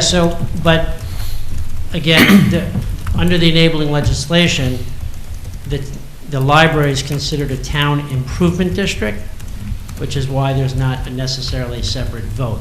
But there will be a public hearing on it. So the public hearing will be where? Here or at the library? It will be at the library, or if we need a bigger space, we'll maybe have to ask the town to do that. And what comes first, the budget passing or the town board authorizing the bond? Oh, you got to get the budget first. Well, I don't know how they do it. We got to know. Yeah, We what got is- what is to the know procedure how as per much the it is enabling before we can vote for a budget. Mr. Storch? The way it'll work is that the town, I'm sorry, sir, but if you're going to say something, could you come to the mic and say it for the record? He's our bond guy. Right, I'm yeah. the town's bond counsel. Yes, sir. So first of all, the law is very archaic, so there's it's open to a lot of interpretation. It's older than the library. So we play around a little bit with the interpretation to make it easier for you guys, for the town to do this. The library will have to vote to approve the increase into the tax levy of the budget. Once that happens, and we get the go-ahead, Well, then let's go first. First, they hold a public hearing. they're having, just think of them as a vote. Their hearing is whatever their requirement for having a yearly budget vote. Okay. And you do that right now, once a year, right? Yes. They take care of their internal. We're going to tell everybody we're going to increase taxes, right? Once we get that approval, the town board will be required to have their own public hearing, and then the town will adopt a bond resolution to authorize the amount that will be covered by the debt service. Understood. Okay. The only wrinkle I'll add is that, and we've talked about this, is that, and supervisor was aware, is that God forbid something happened to the library and they didn't have any more money, the town is responsible for the debt behind it, right? It's treated as the same way as your water districts or your sewer districts, where the people in the district are responsible for the sewer rate, but at the end of the day, the town is still will fit in credit that. That's why we got to look at that budget. Yeah. We went through this As a a few years whole. ago when I was on the board for, you wanted to put an elevator in, I think, just, but this is much nicer, actually. Yeah. Increasing it. Yeah, far more comprehensive Yeah. As far as renovation and modernization. We would probably recommend it be financed short-term until they build the whole thing, right? And then long-term, once the cost is locked in. You should do a ban for a couple of years and then right into You it. don't want to borrow Ban to bond. $6 million, and amazingly it comes in under, which never happens, but you never know. And then you're paying interest on $250,000 that you locked in. This way, twofold, you could pay off the ban, and reduce the amount of debt long-term, or, God forbid, you could increase the project. So, all right, so who, okay, the town collects the taxes for the school district now, the fire districts, and we cut a check to them. Or my finance department is gonna have to pay the bond company directly? Who pays the, so we're gonna Just have, like every other town bond. no, because we don't have no bonds for anybody else. Like the Roundabout Fire District just built a firehouse, we're not paying This will be in the name of the town. in the same, so my finance department I would have to sign that bond. Correct. Unfortunately, the library does not have the ability, because of this legislation, to go out on its own and do its own thing. You have me very confused because everywhere I've lived, the libraries were tied to the school district. Correct. And I don't happen to live in the Blodgett School District or Wappinger School District. So you're going to have a lot of teaching to do with me to help me understand this. There's 4 or 5 different types of libraries. Yeah, so you're right, there's a school district, public library district, which is the same territorial boundaries as a school district. There's a municipal library that is the same jurisdiction as whatever municipality is sponsoring it. The Blodgett Library is a special library district that was created by the state. So. Great, because we know that things get better and simpler when the state is involved. Yeah, always. It's not a common structure. No, it's not. All right. No. Anybody from the public have any questions? Supervisor, before we go for the bond council, this is a question, since we are all elected at large, we then serve all the residents of the town. While I think the merits of the project are notwithstanding, is the entirety of the town of Fishkill located within the Blodgett district? No, it's not. So then if the town were to incur a bond, we would be incurring a bond in the name of residents who are not located within the Blodgett district nor deemed to be involved in that district's special benefit. Sort of. So the front, where the original money will be the people of the district. The town is backing it up, just like any other water district. Okay. The people who live in the water district are first shot to pay off the principal interest. If all the people moved out, the town unfortunately would be on the hook. What's the geographic footprint of that district? It serves the entire town with the exception of the portion of the town of Fishkill that lies within the Howland Public Library District, which is a school district library. So that's the Beacon City School District. That is correct. So you cover about 60% of the town. So in other words, So everybody's Brian and paying I are for it. located in About 60% of the town. But that's what I mean, 60%. Blodgett district. For me, I You're register Beacon. it as everybody. You're Beacon. 3-2. Yeah. Okay. All right. So We just have a couple questions from the. So it is fundamentally then the residents of the Blodgett district who are paying for this through their tax rolls, but it is the town as a municipal entity that guarantees it for a bond issuance. Okay. And that's because of the law, because it's in. And it's antiquated state It's law. purely a statute creature of the state. That's what it is. Okay. I remember when you guys, just to clarify, was looking back at when they were going to do the elevator project, and we had some issues about the interest associated with the bond, and or something. I don't remember. The way to work is that we'll lock in, obviously, the band is a. I don't know yet. The band is a change to the interest for the first couple of years. Right. Because you're doing short term. We will lock in principal interest, let's say 2 years, 3 years, and then you'll have a set, you'll be able to, I believe they collect the taxes. Yes. You'll pull it right out of there, so they will not go back. Well, I still have an employee that's we have to pay him by hour to do that. Yeah. So it's going to cost the town money. The people that don't live in the district are going to have to pay for that too. Oh, I see. Yep. Yes. maybe we can work something out with that. I want to ask the guy from the, is it Calgy? Yes. I want to ask him a question. So you developed this budget? Yes. So, this isn't approved and it's not out for bid. How did you come up with these numbers? Well, based on the conceptual drawings that Paul and his office provided and my chief estimator, we estimate the quantities from experience. We pretty much know what to figure, even though we don't have details of footings and things like that. So this is all done in-house. So, like for instance, even the furniture, you priced that out? Furniture was an allowance. I see. Yeah, because we really, So we don't really know. don't know what the furniture may be.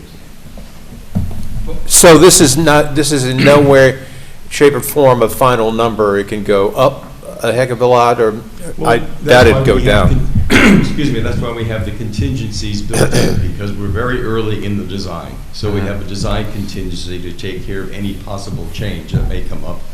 Because it's it's going to be a renovated building, we don't know what we're going to hit when we start tearing down walls. So we have a construction contingency. Sure, I understand all that. To take care of that. But are you going to bid on this? You say you yes. have in-house, so you're going to go to bid on everything? This is going to be a regular public bid. Yeah.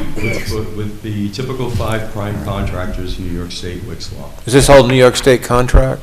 Pardon me? It's New York State contract? No, this is regular public bidding. Okay. But it's the prime contract. It's the prime contract. So Okay. New York State has Okay. Wick's Law, anything above a certain amount publicly has to have 5 prime contractors. Okay. Okay.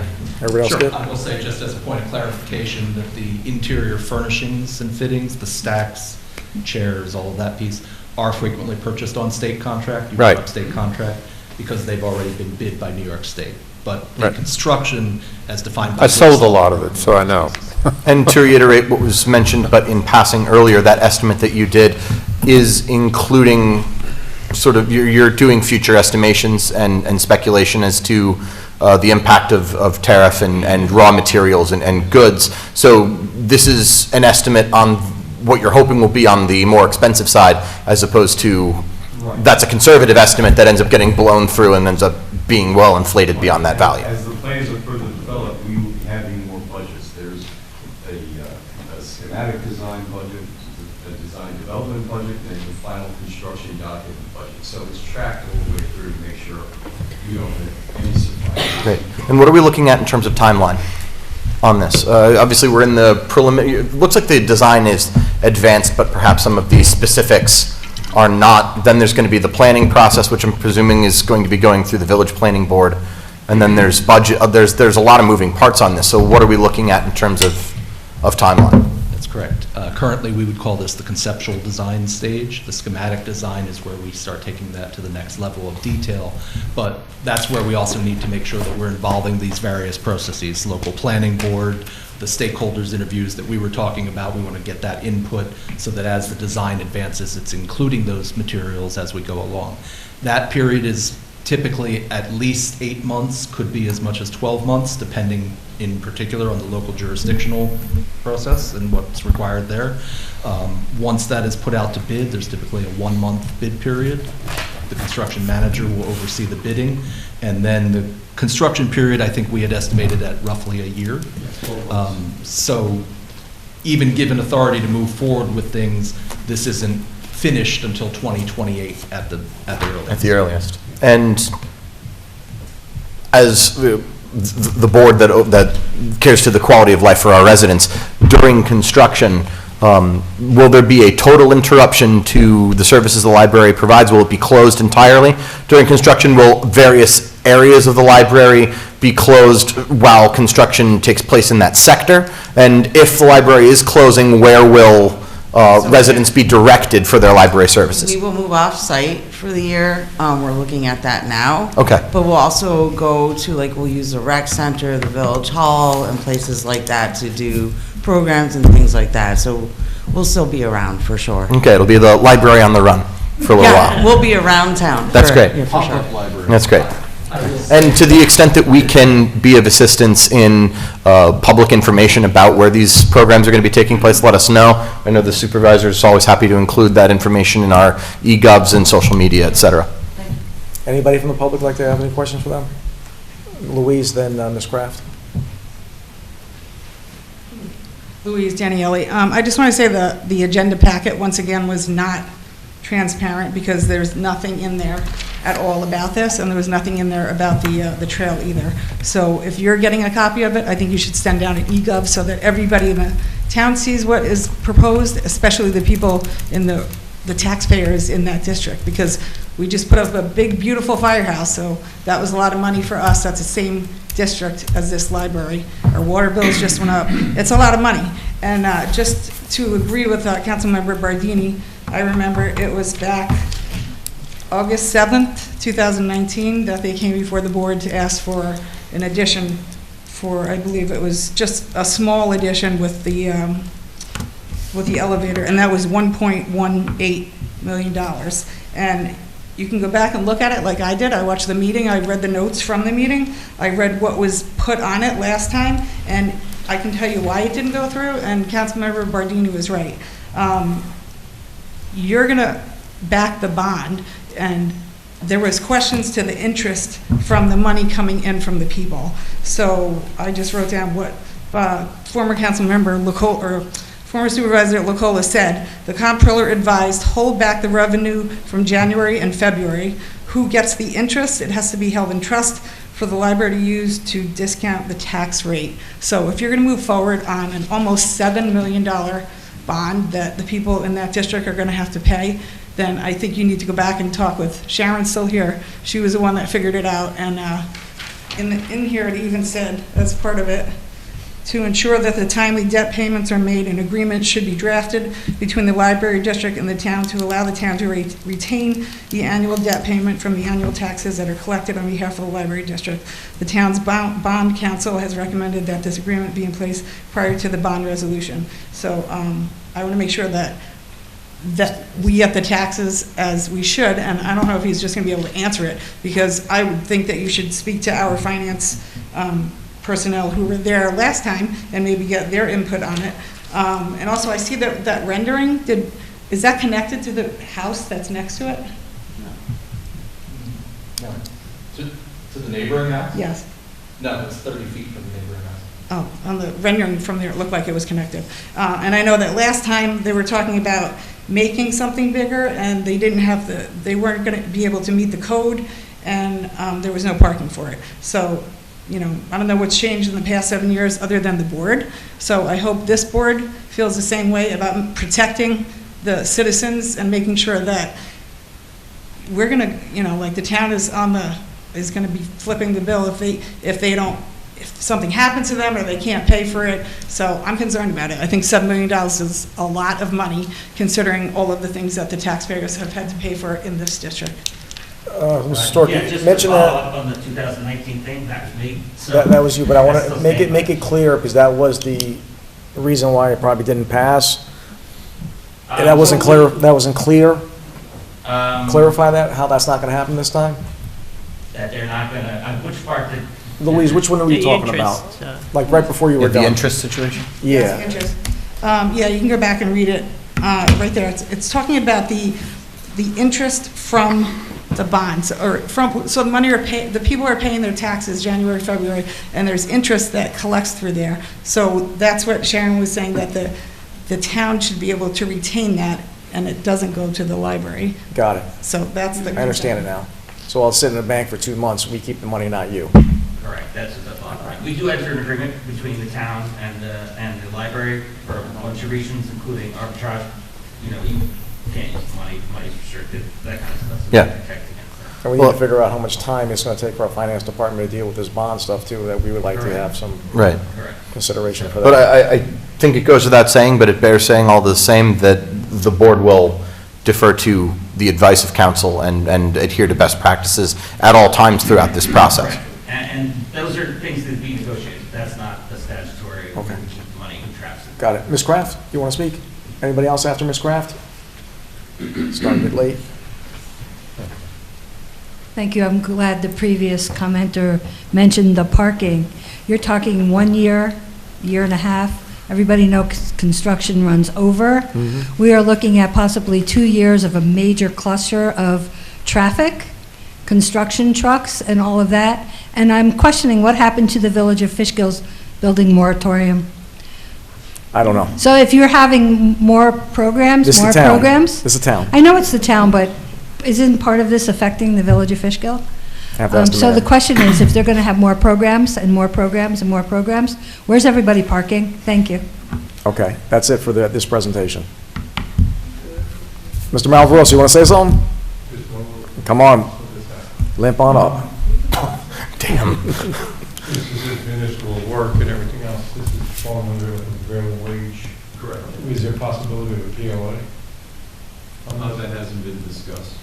But Okay. we see that All right, I'm just trying to wonder about. That would be Very great. good. The town is proud to have a PLA for public work project over a certain amount actually here passed a in the local town. law, but that's That the was village. something that we did, so if it's something that could be considered, that would be.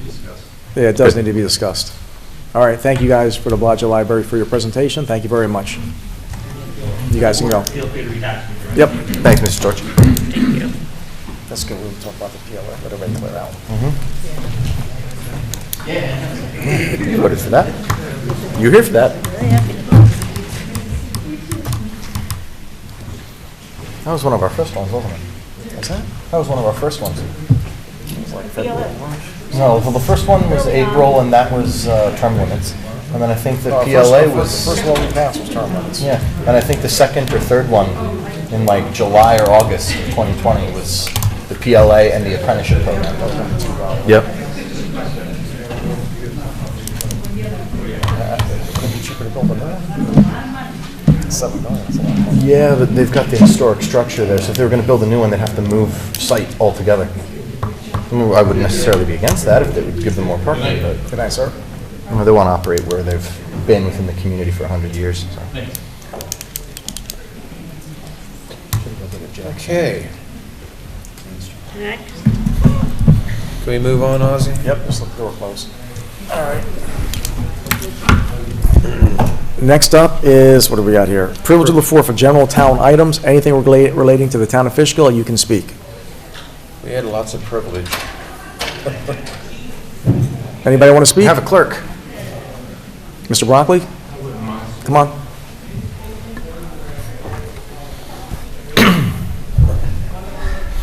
Guess everybody's waiting for me to go first. All right. Last week, I just want to address the last meeting. When Ozzy, you said to me that I was disrespectful to the people who died on my property back in 2009. All right. I would just like a little apology, because that's not true what you said. Well, if you did not say that, I do apologize. Okay, that's very nice, Ozzy, I appreciate that. I'll take So your if word you for want to it. hear the audio, I could play it, because I don't want you to think I just said, I'm lying. if you didn't say it, the other guy said it, I apologize to All you. right, thank you. But I just want to clarify, because I don't want you to think I'm just coming here to be a troublemaker, because that's not my intention. So here,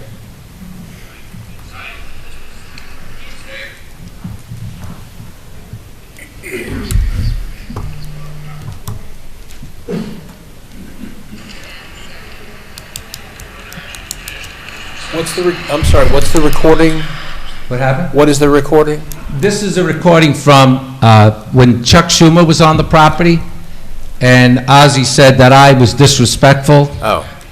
Be- Is that what he Here, just look, apologized? here. Is that what he Yes. just apologized for?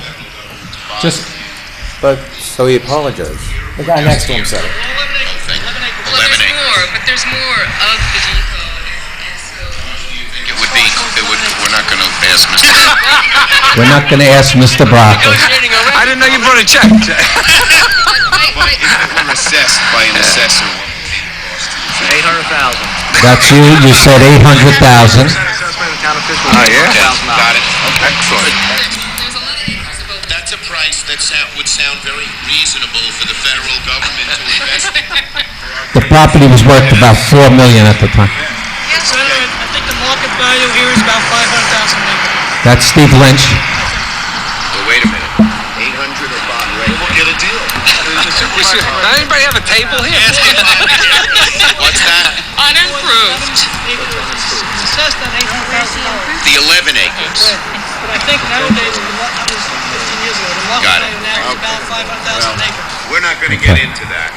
All right. I just wanted you to hear it, because I never said that it was 5.6, and I don't understand, even if I did, Ozzy, why would that be disrespectful? Just curious. There's open graves there. No, he wanted to know about the whole property. He asked about the price for the whole property, and he said it was 500,000, Steve Lynch said. Last meeting, you weren't here, Brian, and I handed out some pamphlets about what happened here in 2009 when people went on my property and they dug holes the shape of graves. I think Mr. Sandy's here. Maybe he could explain what he did. They dug up one of the burials and planted modern metal. Again, Mr. Sandy's here. That happened in November of 2009. If Mr. Sandy would explain, that would be very nice. So I have that evidence here. I also provided evidence of how Mr. Sandy and Mr. Ashworth fudged archaeological studies. They misinterpreted intentionally the GPR and claimed there's hundreds of bodies on my property, when the GPR that was done in 2008 was just done to find the delineation of the burial ground. So you weren't here for that. And how they manipulated the 1968 Huey report, and they made it seem like Huey was looking for mass burial on my property when it wasn't. It was west of the Van Wyck homestead, and to the southwest of at the time, I don't know how long you've been living here, there used to be a Texaco station opposite the Van Wyck homestead. So I just have that information. I'd like to pass it on to you. Sure. If you don't mind. I've been here since '99. 99? Yeah. 99. It was, and this is for Mr. Nugent. Also, it had come to my attention that the town is well aware. I've said this to you on multiple occasions, Ozzy, about the lower barracks where the cemetery is. We came across an article, as a matter of fact, today, from April. How long are you living in Fishkill, Ozzy? I lived within the borders of Fishkill since 1973. Okay. So in 1997, April 13th, 1997, there was a proposal for the mine down at the where the redoubts are, which is near the Putnam Valley border. And that article spoke about the redoubts and the cemetery that's 3 miles south. So I have that article. I didn't print it. I will provide it to you. So it's on the town record, and SHPO is well aware of that burial ground that's at the lower barracks, which again is 3 miles south. I don't know why you keep shaking your head, Ozzy, that it's not true, but it is true. Other than that, I just wanted to show you the intention of Mr. Ashworth. When I met Mr. Ashworth in 2013, I had spoken to him about, he wanted to buy the property, and I said, if you don't have enough money to buy the property, I'll be more than happy to donate 2 acres of residential property, which I have in the back, which Mr. Ashworth was talking about at the last meeting, to do archaeology, and I said that that's not being developed. That's why there was no archaeology done on that property. And his first letter to me, his first email, I think it's very nice if I would read this to you. He says that in his current line of work, he's a federal agent. I never asked him what he did as an occupation, but he says in his current line of work, he's a federal agent, and his intention was to be honest and transparent. So at the time, I didn't realize that Mr. Ashworth, Mr. Bill Sandy, who's sitting in the back here, had already dug up my property, seeded the burials, seeded the north side. They dug holes the shape of graves on November 9th, 2009. They dug up the burial in October of 2009. They fudged documents. It's really sad because his first email, like I said, was the proposal. And it seemed odd at the time where he said he was going to negotiate a long-term deal with me that included archaeology where applicable. So at the time, I found it unusual he wanted me to do archaeology in areas that were applicable. And obviously those areas were where they planted things, they seeded my property. And then remember I had talked to you because Mr. Keith Riley had talked about a radio show that I was on and where I said I was proud that I found the graves. And I told you the reason I did that is because at the time I had an investigator that was implanted in their organization. I didn't ask that person to join the group. It was Mr. Ashworth that invited him into the group, which he then said he was happy to do. But we did find a lot of information that was very critical in understanding what these people did. And here's an email between Mr. Lance Ashworth and Penny Steyer. Penny Steyer is Mr. Bill Sandy's girlfriend. He says, I listened to the recording over and over. He clearly referred to 2012 Dig to the North using GPR, because in my radio show, I planted that. I said we did GPR to the north to see if they would react, and maybe my investigator would pick up some vital information. And he said, bad mistake, Dom, doing the GPR to the north. So Ms. Penny Steyer answered, it's wonderful. So there must have been graves and probably the footprint of a building too. Big mistake to make on the air, counting nobody was recording it. These people are talking about the graves they fabricated, because how would they know? That report did not become public. This took place on March 20th, 2015. That report did not become public until August of 2015. So they knew exactly what was there, because on November 9th, 2009, we have witnesses that said they were digging holes the shape of graves on the north side of property. Okay? Now, there's an audio that I don't have to play, but if you want, I can. Mr. Ashworth was interviewed by a bunch of college students, and regarding the planting of buttons and buckles on a dead body in the burial ground, when they asked him what did he expect to find, now no archaeological study had found buttons or buckles that identified the graves as being soldiers. There's no maps and there's no historic documents. He said, Mr. Ashworth, I'm quoting, I am confident, beyond confident, that the bodies that are located on the property that have already been found are Revolutionary War soldiers.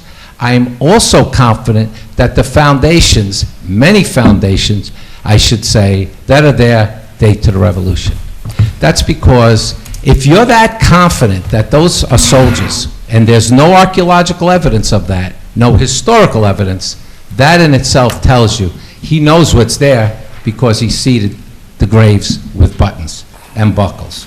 So I'm going to give this to you, and I will now give the opportunity for the people behind me to respond. Okay? Thank you very much. Thank you, Mr. Blackley. Teresa, you go first. I know it's not a public hearing, but I want to... No, it's privilege of the floor. You're welcome to come speak. We are going to hold a couple more before I do a presentation about this, probably the first main meeting. Okay. I'm just waving to the camera. Sure. That's kind of intrusive.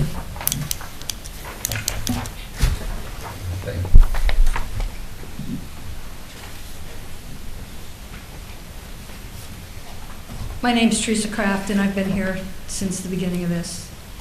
As we review tonight's agenda, we see mention of the Rev 250 activities in the town of Fishkill. Listening to that recorded tape tonight, let's remember that both Senator Chuck Schumer and Steve Lynch both reneged on their promise to protect this historical site.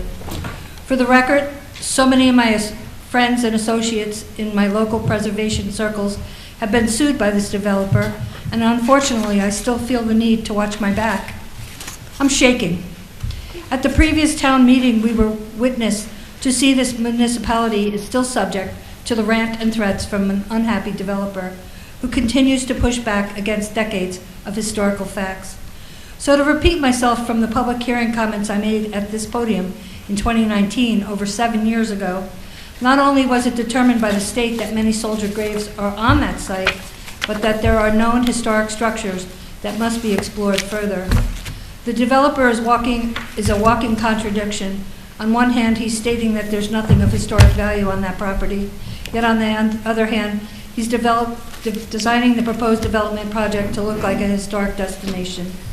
As this battle continues, what we need to protect is not only the patriots buried here, but the important role that the Fishkill Supply Depot played in the founding of our nation. So let's keep fighting the fight for the truth, because the fight to save our Hudson Valley and Fishkill history must continue. The Fishkill Supply Depot, established by George Washington in 1776 as a critical Revolutionary War logistical hub, was listed on the National Register of Historic Places on January 21st, 1974, before most of the people in this room came here. So let's count on me, whatever. Thank you. Mr. Sandy?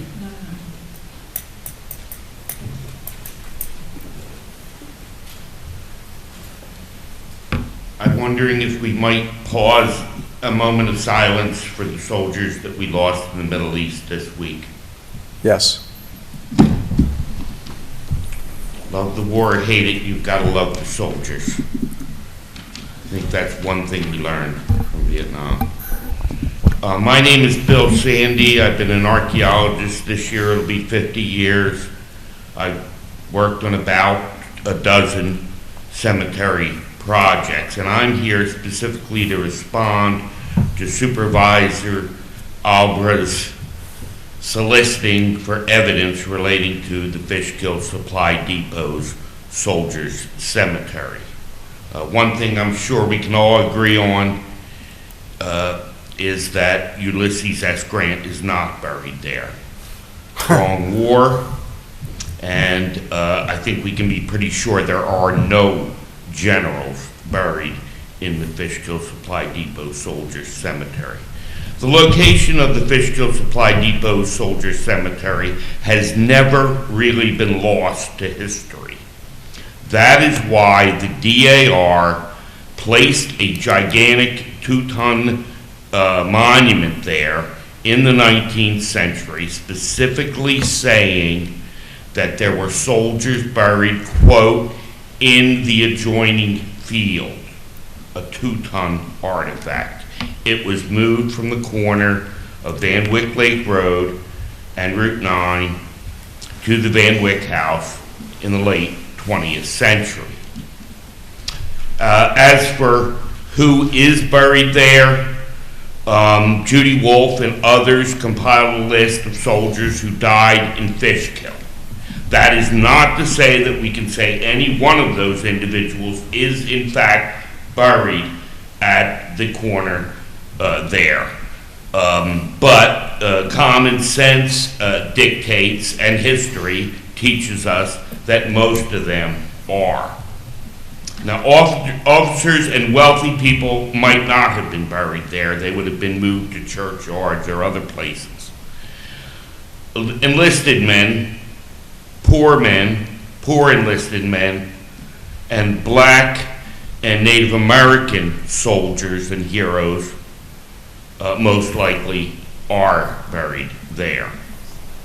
The reason I'm here is because of this article in the Current, and I would like to speak specifically about that. It contains a mistake that says that in the most recent dig, I think that was in 2013, that 3 graves were found. That is not true.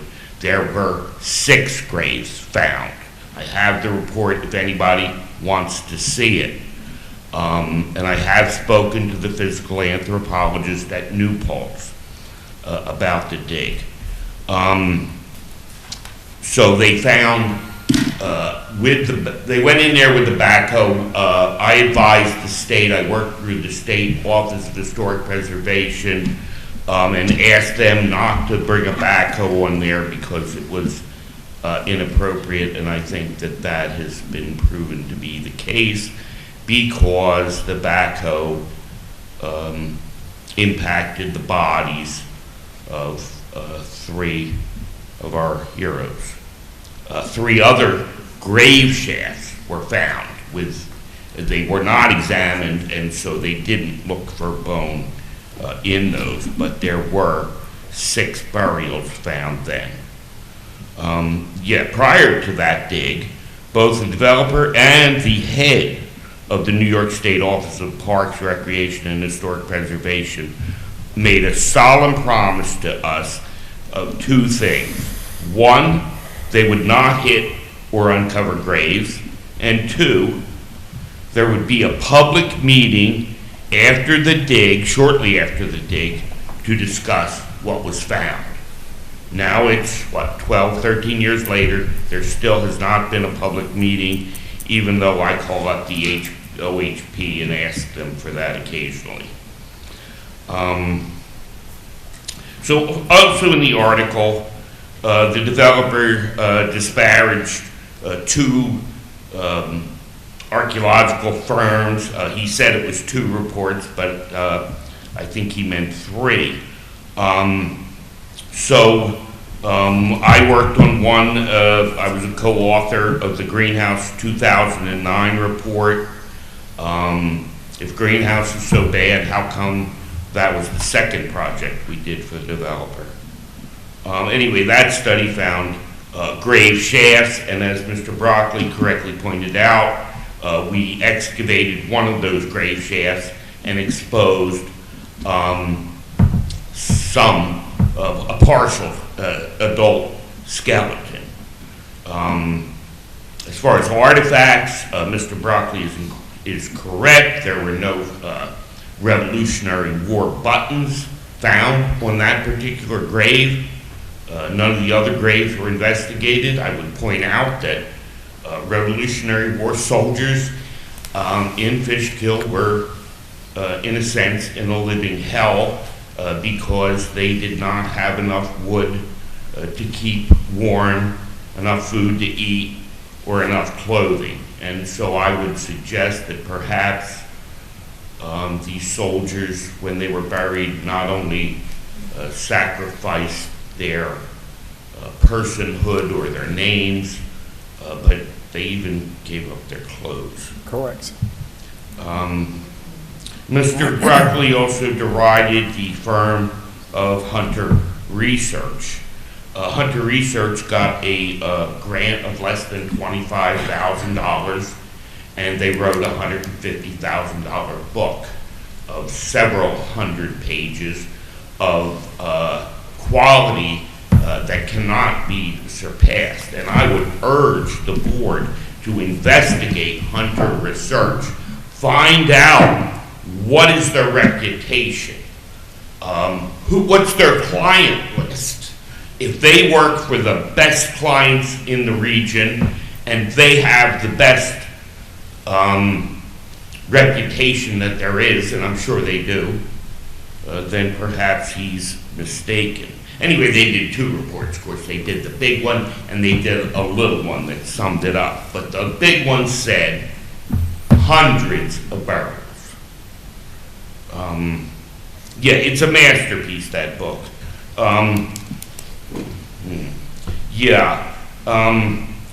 Hundreds of burials. Yeah, that's in a war where our entire nation lost 4,400 soldiers. So to have hundreds. And how did that happen? There were thousands of soldiers here for almost 8 years.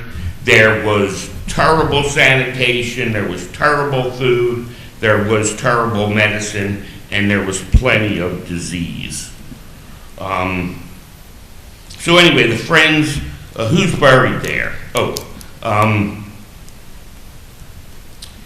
There are coffin nails from the burials that Greenhouse excavated, and they could tell you something. I presume, if my memory is correct, none of them are wire nails, but rather older and likely 18th century.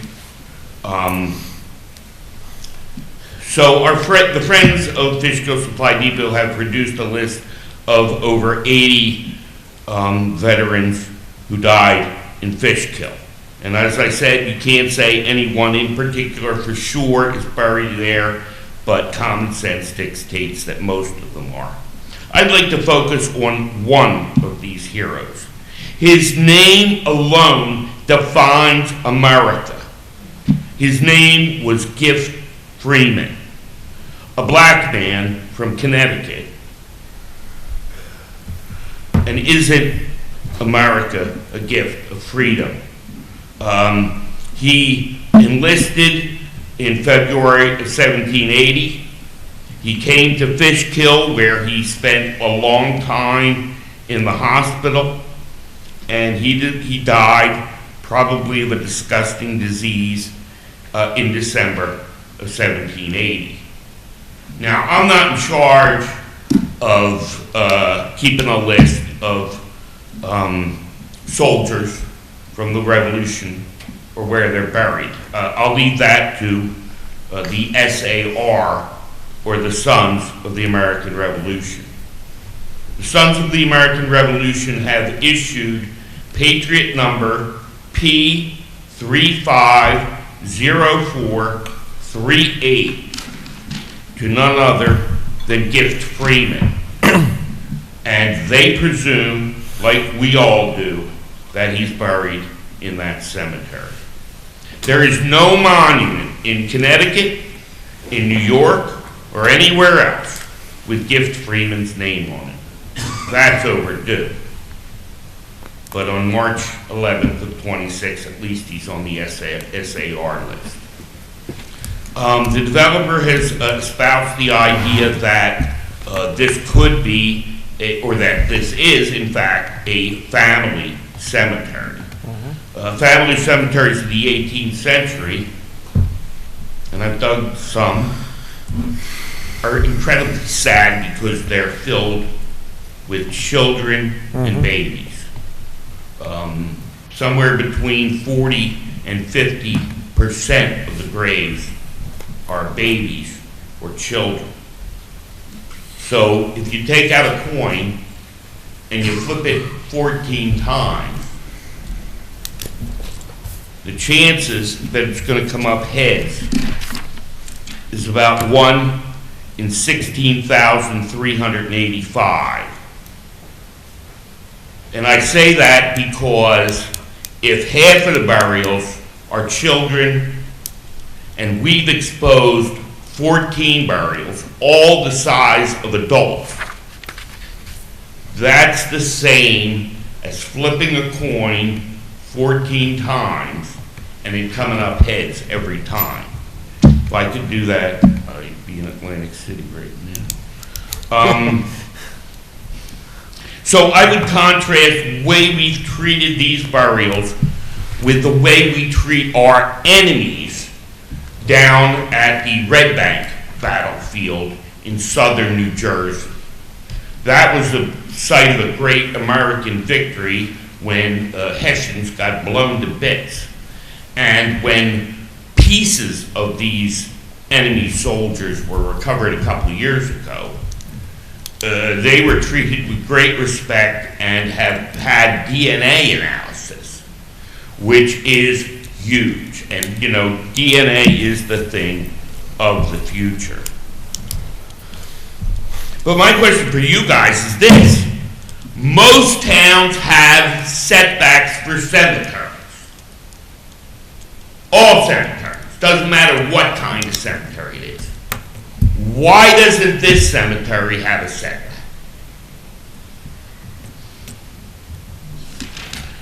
I just got to say a couple of things about what Dominic accused me of, and also Senator Schumer, for goodness sakes.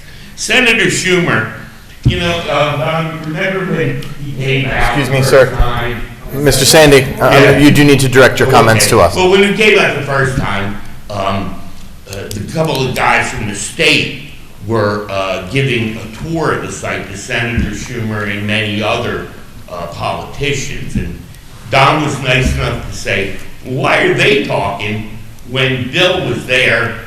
And he let me do some talking, and I thank him for that. But Senator Schumer made an incredible statement. He said, and I thought, well, he's got to be lying. He said, I am going to change federal law. Right now, we have $5 million a year that goes to Civil War battlegrounds. I'm going to change federal law so that we can spend some of that money on Revolutionary War sites and War of 1812 sites. And I thought, boy, is he full of it. Well, he did it. He changed federal law. And he also said another thing later. He said, and when that happens, I'm going to be walking down the halls of Congress yelling, Fishkill, Fishkill, Fishkill, until we save that site.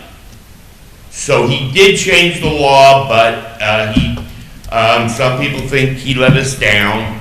But of course, Mr. Broccoli has every right not to sell his property.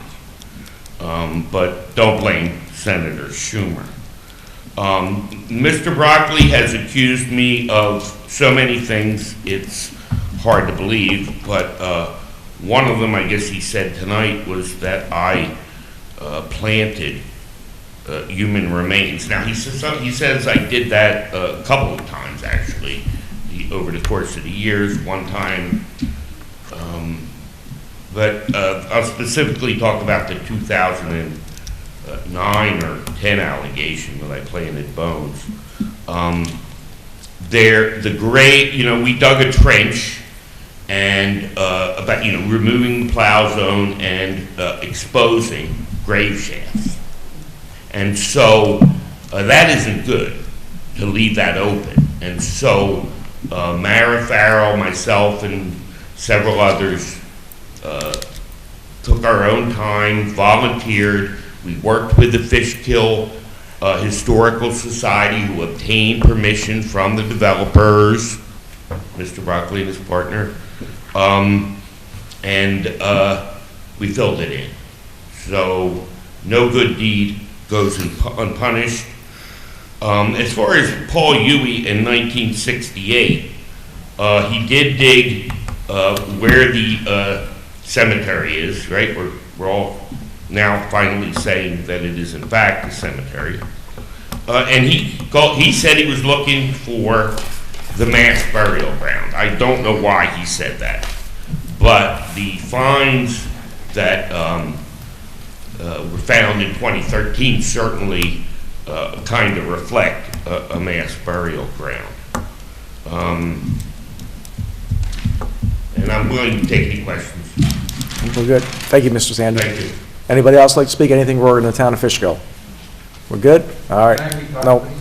Oh, that's it. So, Cooper, when are the next two town board meetings? The next one's April 1st, and one after that's April 15th. So April 1st and April 15th, if you want to come to the town board and produce your evidence or with evidence about the site, those will be the last two times we do this, and I'll be making a presentation on it in the first meeting in May. What's the first meeting in May? May 6th. May 6th. So next two town board meetings, otherwise it'll be closed out. Brian, you want to take a break? All right. So we're going to take a 5-minute break. Thank you for apologizing. You're right, you're right.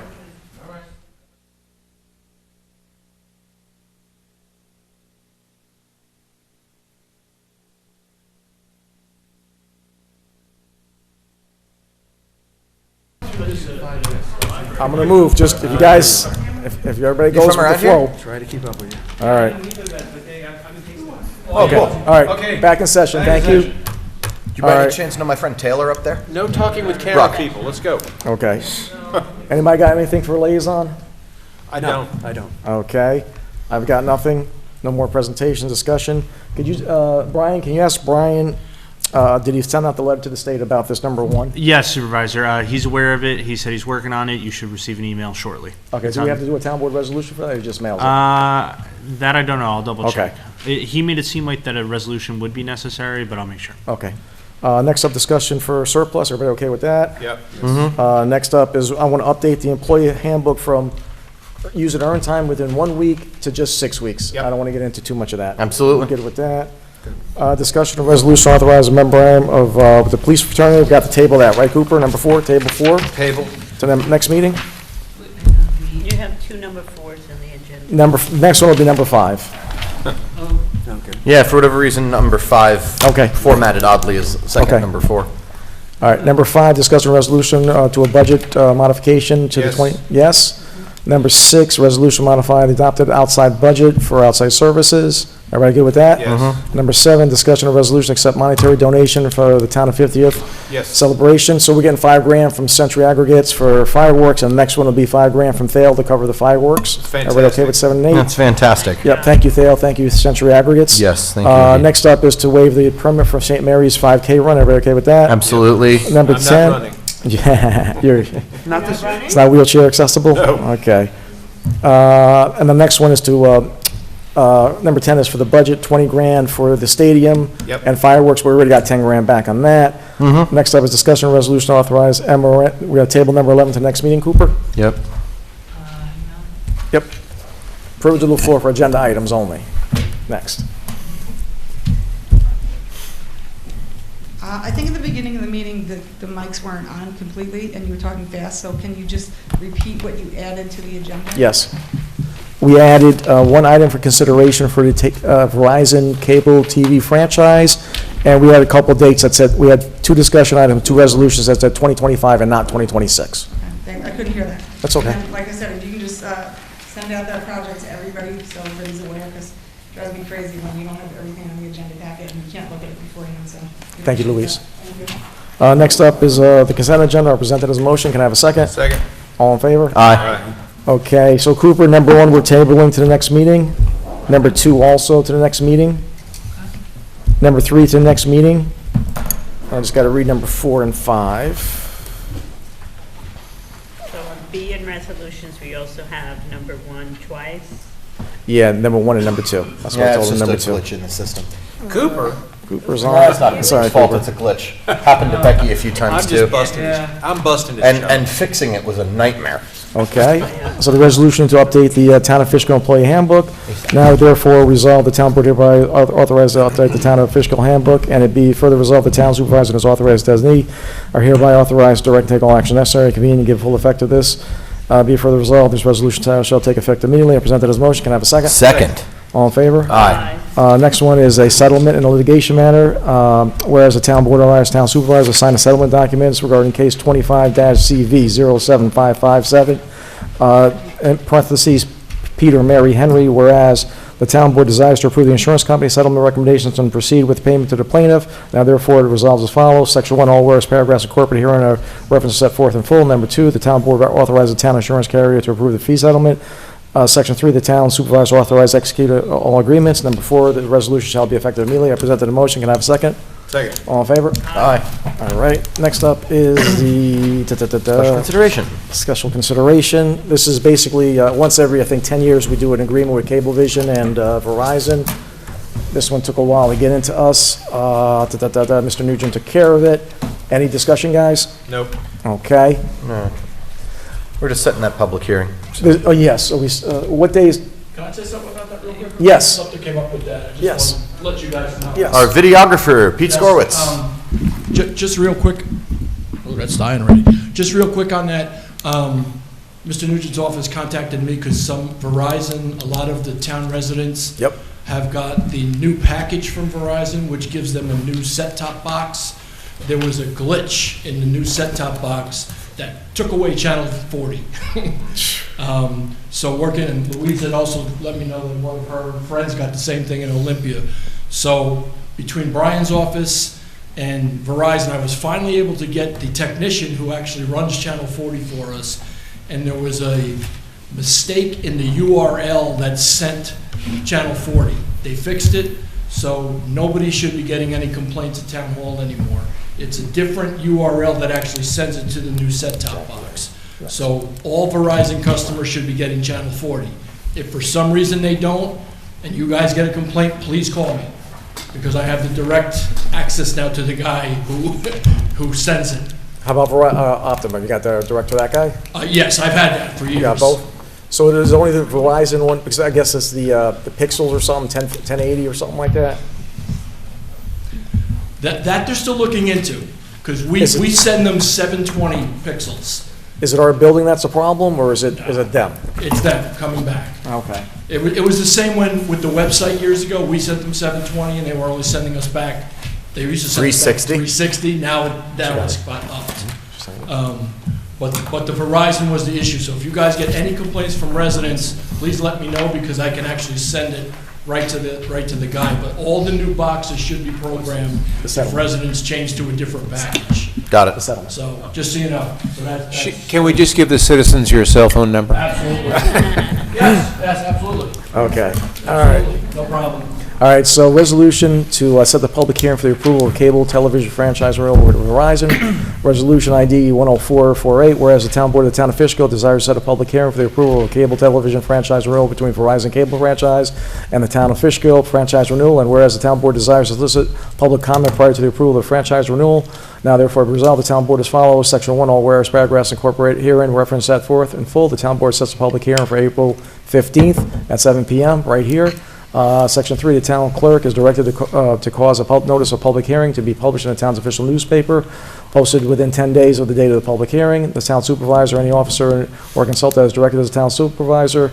Town supervisor shall take all actions necessary to carry out the provisions of the resolution. This resolution shall be effective immediately. I present it as a motion. Can I have a second? Yeah, second. You'll second it? Or you don't want to do it? No, it's fine. All in favor? Aye. All right, so items for special consideration done. New or old business? Jack, you got anything? Nothing. Greg? Just wanted to thank everybody over at REC, Mary Ann, Lauren, and Jay, and all the volunteers.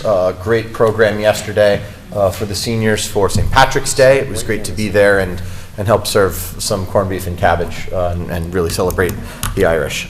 So that's all. Well done. Brian, anything? I regret being away. I was sick. I was not at the last meeting. But I just want to take an opportunity. I know that we appreciate our highway department for all the snowstorms, but I want to appreciate our police department being out there also during the snowstorms, because they're out there and doing a great job. Excellent, thank you. Don? No. All right. Next town board meeting is April 1st. Yep, we'll all be fools. Yep, there'll be no executive session, and if you saw it tonight, the meeting went, what, 2 hours and 45 minutes? Yeah, and 2 hours and 25 minutes of it had very little to do with us. Yeah, so that's what you deal when you're dealing with open government. So, Absolutely. Good night, everybody. See you on April 1st. Move Make to a adjourn. motion to adjourn. Move to adjourn. Second? All in favor? Aye. All right, good night, everyone. That is public government, as it should be.